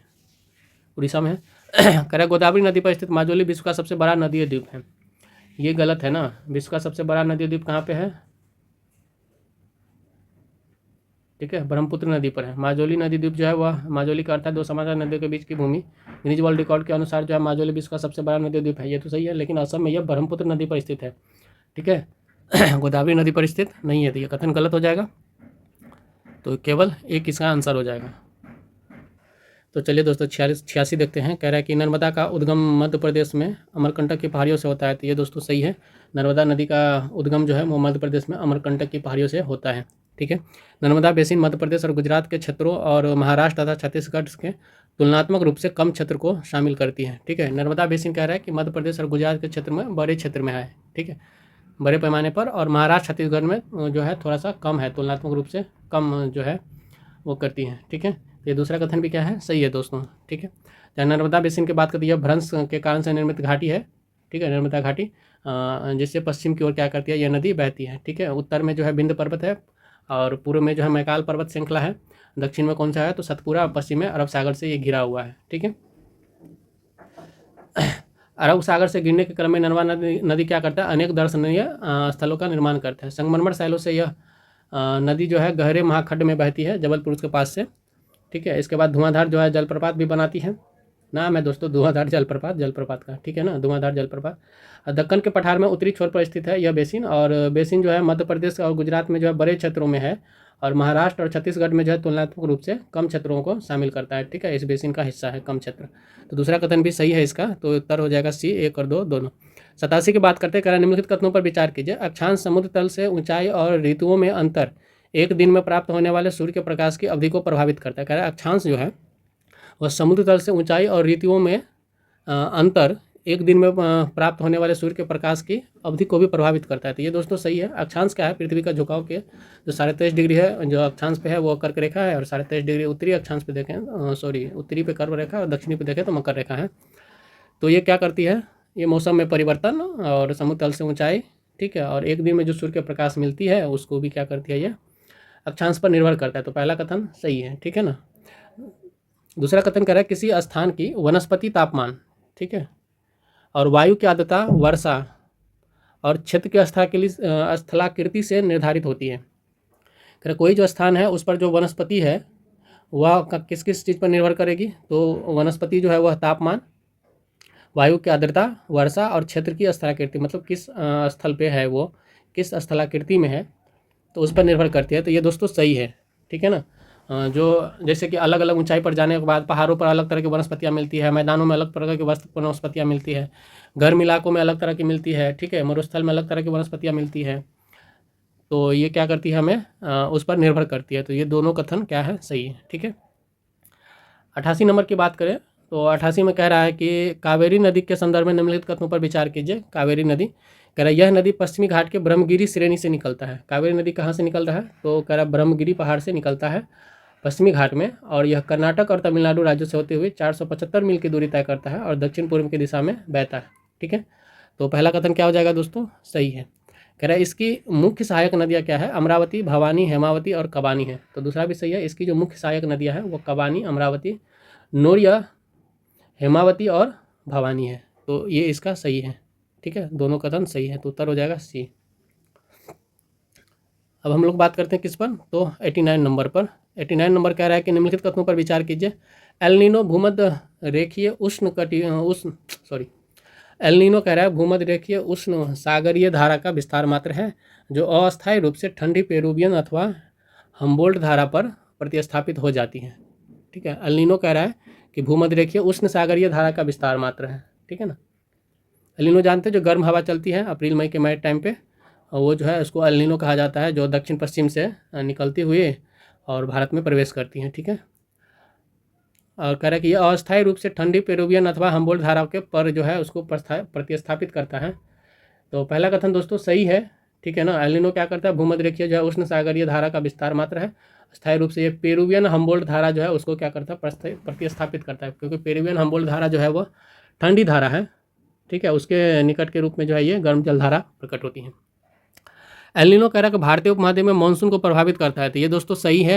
एल नीनो जो है भारतीय उपमहाद्वीप में मानसून को बहुत ही ज़्यादा प्रभावित करती है। ठीक है, इसका प्रभाव जो है विश्व स्तर पर दूरगामी भी होता है, जिसके परिणाम से दक्षिण अमेरिका और मध्य अमेरिका में अत्यधिक वर्षा और बाढ़ भी आ जाता है। भारतीय उपमहाद्वीप में इससे क्या हो जाता है, मानसून जो है इसका प्रभाव से विफल हो जाता है। ठीक है, ऑस्ट्रेलिया में तो एल नीनो के चलने से क्या होता है, सूखे और हीट वेव, बुश फायर और प्रवाल विरंजन भी बढ़ने लगा है। ठीक है, तो इसका उत्तर भी हो जाएगा सी। 90 नंबर देखते हैं। कह रहा है कि भारत की भौतिक विशेषताओं के संदर्भ में निम्नलिखित पे विचार कीजिए। कठोर और स्थिर प्रायद्वीपीय खंड के विपरीत हिमालय अपनी भूवैज्ञानिक संरचना में तरुण, दुर्बल और लचीली है। ठीक है, कह रहा है कठोर और स्थिर प्रायद्वीपीय खंड के विपरीत हिमालय अपनी भूवैज्ञानिक संरचना में तरुण, दुर्बल और लचीली है। तो दोस्तों क्या होगा ये कथन, हिमालय क्या है, लचीली है, बिल्कुल है। ये अभी नया यंग जो है पर्वत है, तो पहला कथन क्या हो जाएगा, सही हो जाएगा। भाबर एक संकीर्ण क्षेत्र है जहाँ धाराएं और नदियाँ बिना किसी उचित सीमांकन चैनल के पुनः उद्गमित होती है और दलदली स्थिति पैदा करती है। ठीक है, तो दूसरा कथन क्या हो जाएगा दोस्तों, हिमालय के बारे में दिया हुआ युवावस्था में है, भी आकार की घाटियाँ, छिपरिकाएँ व जलप्रपात इत्यादि क्या है, इसका प्रमाण है। ठीक है, भाबर जो है 10 से 8 किलोमीटर चौड़ी पतली पट्टी होती है जो शिवालिक गिरिपात के समानांतर फैली हुई है। यहाँ परिणाम स्वरूप क्या होता है, पर्वतीय क्षेत्रों के बाहर निकलती है नदियाँ और यहाँ पर जलभार जैसे कि सैल ज्वालाश्म जमा कर लेती है और कभी कभी ये स्वयं जो है लुप्त हो जाती है। भाबर के दक्षिणी तराई क्षेत्र जो है इसकी चौड़ाई लगभग 10 से 20 किलोमीटर है। भाबर क्षेत्र में लुप्त नदियाँ इस प्रदेश में धरातल पर निकलती हैं क्योंकि इनकी निश्चित सीमाएं नहीं होती है। ये क्षेत्र अनु बन जाता है जिसे तराई कहा जाता है। ठीक है, तो इसीलिए दूसरा कथन क्या हो जाएगा, गलत हो जाएगा। तो ये तराई वाली क्षेत्र है, अगर उचित सीमांकन चैनल के पुनः उद्गमित हो जाती है और दलदली स्थिति पैदा करती है, ये गलत है। ये पहाड़ी इलाकों में होती है और तराई बन जाती है। ठीक है ना। ब्रह्मपुत्र का मैदान अपने नदीय द्वीपों और बालू रोधिकाओं के लिए जाना जाता है। तो तीसरा कथन सही है, ब्रह्मपुत्र का मैदान जो है नदीय द्वीप और बालू रोधिकाओं की उपस्थिति के लिए जाना जाता है। यहाँ अधिकतर क्षेत्र में समय समय पर बाढ़ आती रहती है। ठीक है, तो तीसरा कथन सही हो जाएगा। तो 2 कथन सही है इसमें। 91 में कह रहा है भारत के द्वीप समूह के संदर्भ में निम्नलिखित कथनों पर विचार कीजिए। ठीक है, भारत के द्वीप समूह कह रहा है, अंडमान के द्वीप 10 डिग्री चैनल द्वारा निकोबार द्वीप से अलग होती हैं। तो पहला कथन सही है, बंगाल की खाड़ी में जो है यह द्वीप समूह है और इसमें लगभग 572 द्वीप हैं। ठीक है, और पूरा द्वीप समूह जो है 10 डिग्री चैनल द्वारा 2 भागों में बांटा गया है। अंडमान और उत्तर में अंडमान है और दक्षिण में क्या है, निकोबार है। तो पहला कथन क्या है, सही है। इसके बाद कह रहा है कि भारत का एकमात्र सक्रिय ज्वालामुखी बायरन द्वीप भी निकोबार द्वीप समूह में स्थित है। तो ये कथन भी दोस्तों सही है। पिछले भाग में ये प्रश्न भी आया था, इस टाइप का एक प्रश्न था जिसके व्याख्या में हमने बात की थी कि बायरन द्वीप जो है ज्वालामुखी द्वीप है कि नहीं है। तो ज्वालामुखी द्वीप जो है लेकिन अभी वहाँ पे ज्वालामुखी नहीं बना हुआ है। ठीक है, बायरन द्वीप एकमात्र द्वीप है जहाँ पर एक्टिव ज्वालामुखी है, सक्रिय ज्वालामुखी है। ठीक है, तो दूसरा कथन क्या है दोस्तों, सक्रिय है, सही है। ठीक है, निकोबार पर कराए स्थित जो है माउंट थुल्लर अंडमान और निकोबार द्वीप समूह की सबसे ऊंची चोटी है। कह रहा माउंट थुल्लर जो है अंडमान और निकोबार की सबसे ऊंची चोटी है। तो जरा हम लिखते हैं कि सबसे चोटियों का ऊंचाई सैडल चोटी का है, उत्तरी अंडमान में है 738 मीटर। माउंट जो है डियोबोली है मध्य अंडमान में 515 मीटर। माउंट कोयोब है दक्षिणी अंडमान में 460 मीटर की। माउंट थुल्लर है ग्रेट निकोबार में 642 मीटर ऊंची। ठीक है, तो तीसरा कथन क्या हो जाएगा दोस्तों, गलत हो जाएगा। ये माउंट थुल्लर जो है बहुत ही नीचे है। ठीक है, सबसे ऊंची चोटी कौन है, सैडल चोटी। चौथा कह रहा है कि लक्षद्वीप और मिनिकॉय द्वीप समूह पूरी तरह से प्रवाल निक्षेप से निर्मित है। लक्षद्वीप और मिनिकॉय द्वीप समूह कह रहा है पूरी तरह से किससे निर्मित है, तो प्रवाल निक्षेप से निर्मित है। तो चौथा कथन सही है, लक्षद्वीप और मिनिकॉय जो है पूरी तरह से प्रवाल निक्षेप से निर्मित बना हुआ है। इसमें कितने द्वीप हैं, तो 36 द्वीप है। इसमें 11 पर मानव अधिवास है। ठीक है, यहाँ लगभग 36 द्वीप है, सभी मूल जनजातियाँ निवास करती है। तो ये गलत है, सिर्फ 11 पर ही क्या करती है, मानव जनजातियाँ निवास करती हैं, मूल जनजातियाँ निवास करती हैं। ठीक है, तो 5वां कथन गलत हो जाता है। इसमें कितने, 3 कथन सही हैं। ठीक है, तो इसका उत्तर हो जाएगा 3 कथन सही हैं। 3 कथन में कौन कौन है, 1, 2 और 4, तो 20 का उत्तर हो जाएगा। ठीक है, अब आते हैं हम लोग 92 पे। कह रहा है कि मिलान करना है। सिंधु कह रहा है कि बोखरचू हिमनद यहाँ पे उसका क्या है, उद्गम स्थल है सिंधु नदी का। तो सिंधु नदी का उद्गम स्थल क्या है, कैलाश पर्वत श्रेणी से बोखरचू के निकट जो है हिमनद से होता है। ठीक है, और कितनी ऊंचाई पर, तो 4164 मीटर की ऊंचाई पर स्थित है ये। तो पहला जो है ये सही है। सिंधु नदी का उद्गम स्थल कहाँ पे है, तो बोखरचू हिमनद से है। सतलज कह रहा है राक्षस ताल से उद्गम स्थल है। सतलज नदी का कहाँ से, तो राक्षस ताल से। दूसरा भी सही है। तो 4.55 मीटर की ऊंचाई पर जो है मानसरोवर के निकट जो है राक्षस ताल से निकलती है। ठीक है, इसे लॉग चेन खंबाब नाम से भी क्या करता है, जाना जाता है। तो दूसरा कथन भी हमारा क्या है, सही हो गया। तीसरा हम कह रहे हैं अलकनंदा जो है वह सतोपथ हिमनद से निकलती है। अलकनंदा सतोपथ हिमनद से निकलती है। ठीक है, तो देखते हैं अलकनंदा नदी कहाँ से निकलती है। तो अलकनंदा नदी का स्रोत जो है वह बद्रीनाथ के सतोपथ हिमनद है। यह अलकनंदा धौली और विष्णु गंगा धाराओं से मिलकर बनती है। ठीक है, विष्णु गंगा धाराओं से, धौली गंगा और विष्णु गंगा के धाराओं से मिलकर बनती है। जोशीमठ और विष्णु प्रयाग में ये दोनों क्या करती है, मिल जाती है। कौन, धौली गंगा और विष्णु गंगा। ठीक है, अलकनंदा की अन्य सहायक नदी जो है वह पिंडार है, जो इससे कर्णप्रयाग में मिलती है, जबकि मंदाकिनी या काली गंगा जो है इसके रुद्रप्रयाग में मिलती है। देवप्रयाग में भागीरथी अलकनंदा से मिलती है और इसके बाद गंगा नदी कहलाती है। तो तीसरा कथन भी क्या हो जाएगा, सही हो जाएगा। ठीक है, चौथा हम कह रहे हैं चंबल अरावली की पहाड़ियाँ, ठीक है, चंबल और अरावली की पहाड़ियाँ से निकलती हैं। तो चौथा कथन क्या हो जाएगा, गलत हो जाएगा। चंबल नदी जो है मध्य प्रदेश के मालवा पठार से महू के निकट से निकलती है, ठीक है ना। तो ये कथन क्या हो जाएगा, गलत हो जाएगा। तो 3 युग इसमें सही सुमेलित है। उत्तरी मुखी होकर ये महाखंड बहती है और राजस्थान में कोटा पहुंचती है, जहां पर इस पर गांधी सागर बांध बनाया गया है। कोटा से यह बूंदी, सवाई माधोपुर और धौलपुर होते हुए यमुना नदी में मिल जाता है।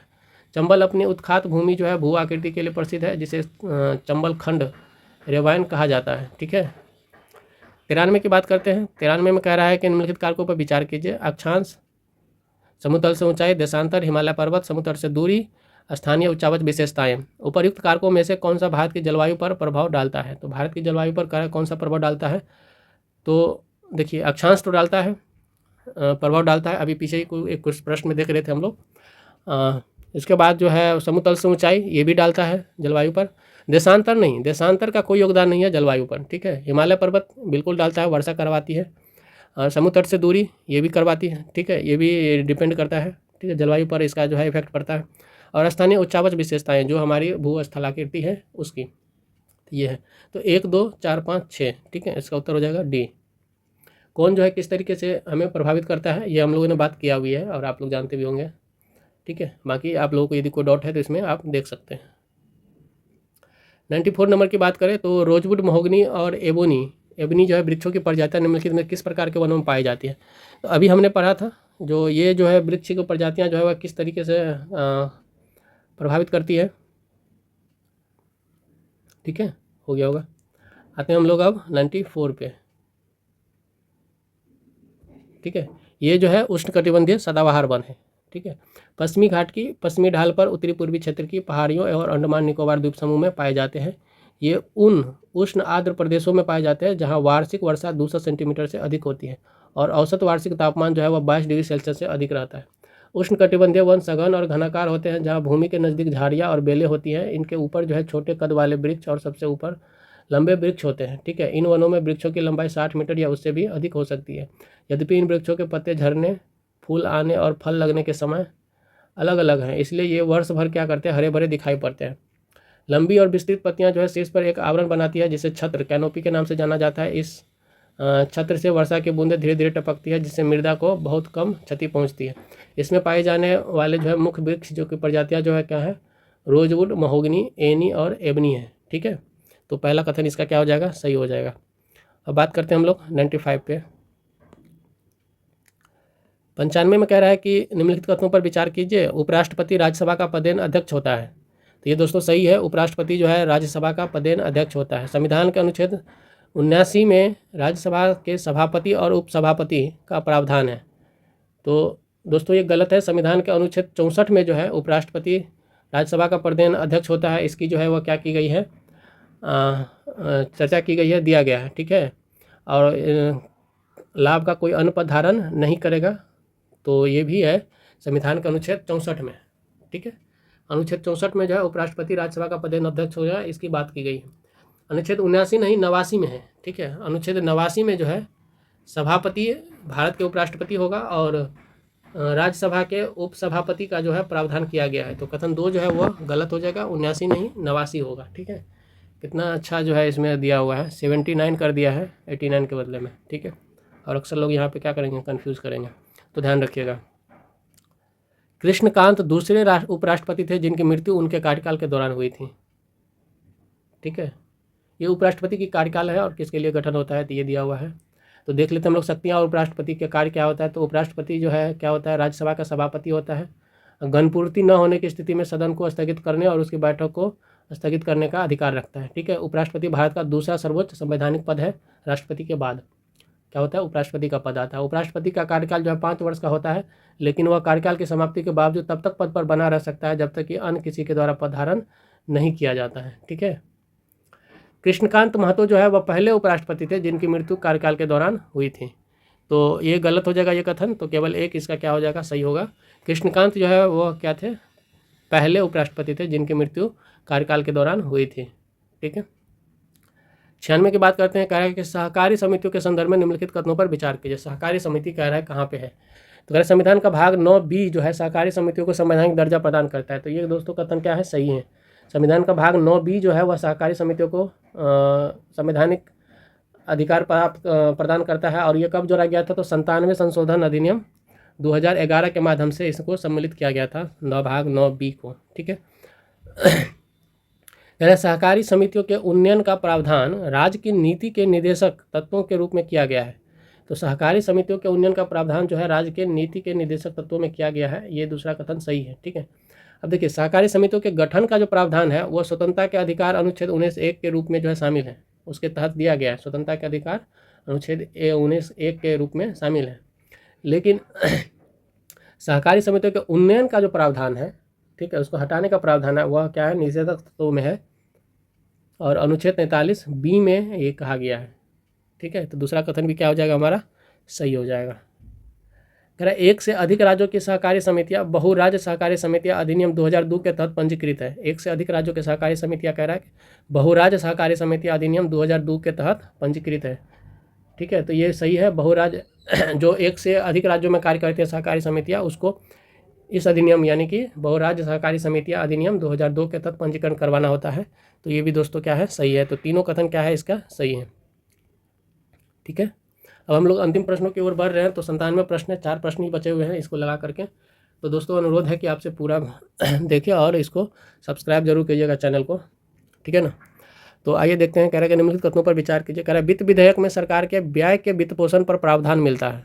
वित्त विधेयक में सरकार के व्यय के वित्त पोषण का पर प्रावधान मिलता है, जबकि एक विनियोग विधेयक जो है वह धन निकासी की मात्रा और उद्देश्य को निर्दिष्ट करता है।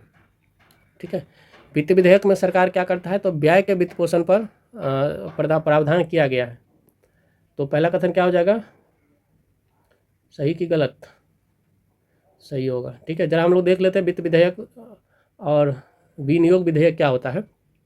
वित्त विधेयक वे विधेयक है जो राजकोषीय मामलों यानी कि राजस्व और व्यय से संबंधित होते हैं, उनको वित्त विधेयक कहा जाता है। ठीक है, हालांकि संविधान जो है वह वित्त विधेयक शब्द का उपयोग तकनीकी अर्थ में करता है।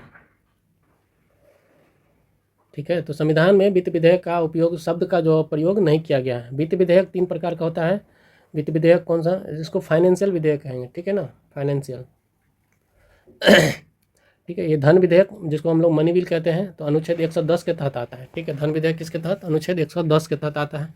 वित्त विधेयक 1 जो है वह किसके तहत, अनुच्छेद 117(1) के तहत आता है। और वित्त विधेयक 2 जो है वह अनुच्छेद 117(3) के तहत आता है। ठीक है,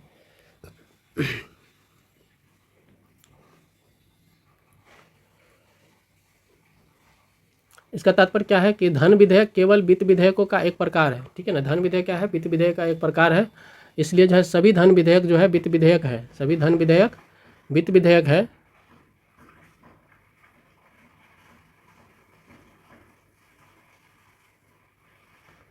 सभी धन विधेयक जो है क्या है, वह वित्त विधेयक है, किंतु सभी वित्त विधेयक क्या है, धन विधेयक नहीं है। ठीक है ना, तो इसलिए 3 क्या कह रहा है 3 में कि सभी धन विधेयक वित्त विधेयक है, किंतु सभी वित्त विधेयक धन विधेयक नहीं है।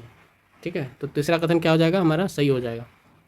केवल वे वित्त विधेयक ही धन विधेयक होते हैं जिनमें विशेष रूप से नए मामले, ठीक है, जिनमें विशेष रूप से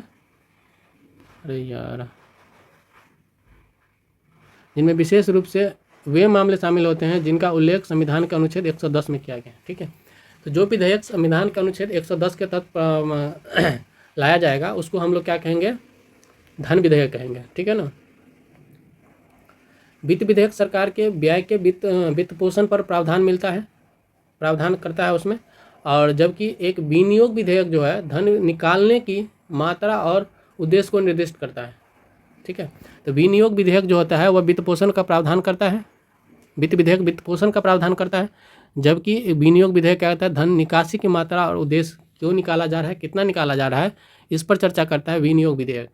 तो पहला स्टेटमेंट क्या हो जाएगा, सही हो जाएगा। ठीक है, विनियोग और वित्त विधेयक दोनों को धन विधेयक के रूप में वर्गीकृत किया गया है, जिसके लिए राज्यसभा की स्पष्ट सहमति की आवश्यकता नहीं है। ठीक है, क्योंकि ये धन विधेयक है तो धन विधेयक में राज्यसभा की भूमिका नहीं होती है। राज्यसभा केवल उन पर चर्चा कर सकती है और विधेयकों को वापस कर देती है। ठीक है, तो राज्यसभा क्या कर सकती है, केवल चर्चा कर सकती है उन विधेयकों पर और उनको वापस कर सकती है। तो ये हो जाएगा 2। इसमें लोकसभा के लिए राज्यसभा की कोई भी सहयोग मानने के लिए बाध्य नहीं है। ठीक है, तो दूसरा कथन भी क्या हो जाएगा, सही हो जाएगा। तो सभी कथन सही है, सभी 3। ठीक है। अब हम लोग बात करते हैं 98 नंबर पे। 3 प्रश्न और है। प्रधानमंत्री कौशल को काम कार्यक्रम। ठीक है, इसमें थोड़ा सा जो है मिसप्रिंटिंग है, इसलिए जो है प्रधानमंत्री कौशल विकास कार्यक्रम है को अल्पसंख्यक कार्य मंत्रालय द्वारा प्रधानमंत्री विरासत का संवर्धन PM विकास, ठीक है, योजना के रूप में नया नाम दिया गया है। ठीक है, कह रहा है कि इसको नया नाम दिया गया है, तो ये कथन सही है। प्रधानमंत्री अल्पसंख्यक कार्य एवं मंत्रालय द्वारा जो है प्रधानमंत्री कौशल को काम कार्यक्रम जो है उसको वही नाम था, प्रधानमंत्री कौशल को काम कार्यक्रम जो है को प्रधानमंत्री विरासत का संवर्धन यानी कि PM विकास योजना के रूप में नाम दिया गया है। अतः पहला कथन क्या है हमारा, सही है। ठीक है, कह रहा यह एक केंद्र प्रायोजित योजना है जो देश भर में अल्पसंख्यक और शिल्पकार समुदायों के कौशल, उद्यमिता एवं नेतृत्व प्रशिक्षण आवश्यकताओं पर केंद्रित है। यह कार्यक्रम कह रहा है कि एक क्या है, केंद्र प्रायोजित योजना है जो देश भर में, देखिए केंद्र प्रायोजित और केंद्रीय क्षेत्रक योजना ये 2 अलग अलग है। केंद्र प्रायोजित का मतलब होता है इसमें राज्य की भागीदारी भी होगी, लेकिन यह योजना क्या है, केंद्रीय क्षेत्र की योजना है जो देश भर में अल्पसंख्यक और कार्यकार समुदायों के कौशल विकास, उद्यमिता एवं नेतृत्व प्रशिक्षण क्या करेगा, प्रदान करेगा। तो दूसरा कथन गलत हो जाएगा। ठीक है, क्योंकि केंद्रीय क्षेत्र की योजना में या केंद्रीय क्षेत्र की योजना में क्या होता है कि सरकार जो है, केंद्र सरकार पूरा जो है वित्त पोषण करती है, इसमें राज्य की भागीदारी नहीं होती। ठीक है, हमारी धरोहर विरासत अल्पसंख्यक समुदाय की समृद्धि जो है विरासत को संरक्षित करने के लिए तैयार की गई है। ये एक योजना है, हमारी धरोहर भारत के अल्पसंख्यक समुदायों की समृद्ध विरासत को संरक्षित करने के लिए की गई है। तो ये कथन भी गलत होगा।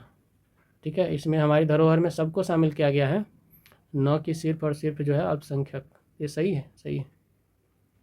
हमारी धरोहर यह योजना जो भारतीय संस्कृति के समग्र संकल्पना के अधीन भारत के अल्पसंख्यक समुदायों की समृद्ध विरासत को संरक्षित करने का उद्देश्य रखती है, इसलिए ये कथन सही है। ठीक है, इसके बाद नई मंजिल कार्यक्रम भी चलाया जा रहा है जिसमें 17 से 35 वर्ष की आयु के 6 अधिसूचित जो है अल्पसंख्यक समुदाय है उनको जो है लाभान्वित करना है, युवाओं को लाभान्वित करना है जिनके पास स्कूल छोड़ने का औपचारिक प्रमाण पत्र नहीं है। ठीक है, इसके बाद नई रोशनी कार्यक्रम इसी के तहत चलाया जा रहा है जिसमें 18 से 65 वर्ष की आयु के अल्पसंख्यक समुदायों की महिलाओं के लिए एक नेतृत्व विकास कार्यक्रम चलाया जा रहा है जिसमें 2012-13 से यह कार्यक्रम शुरू की गई है। इस उस्ताद कार्यक्रम चला जिसमें कौशल प्रशिक्षण का कार्य दिया जाएगा।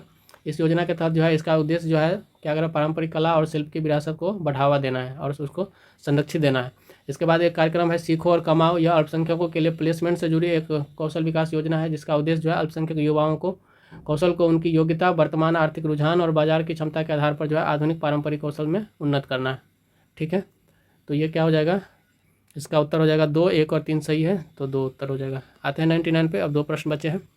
सेकेंड लास्ट क्वेश्चन, कह रहा है सामाजिक प्रगति सूचकांक SPI को प्रतिस्पर्धात्मक और सामाजिक प्रगति अनिवार्यता संस्थान द्वारा संकलित किया गया था।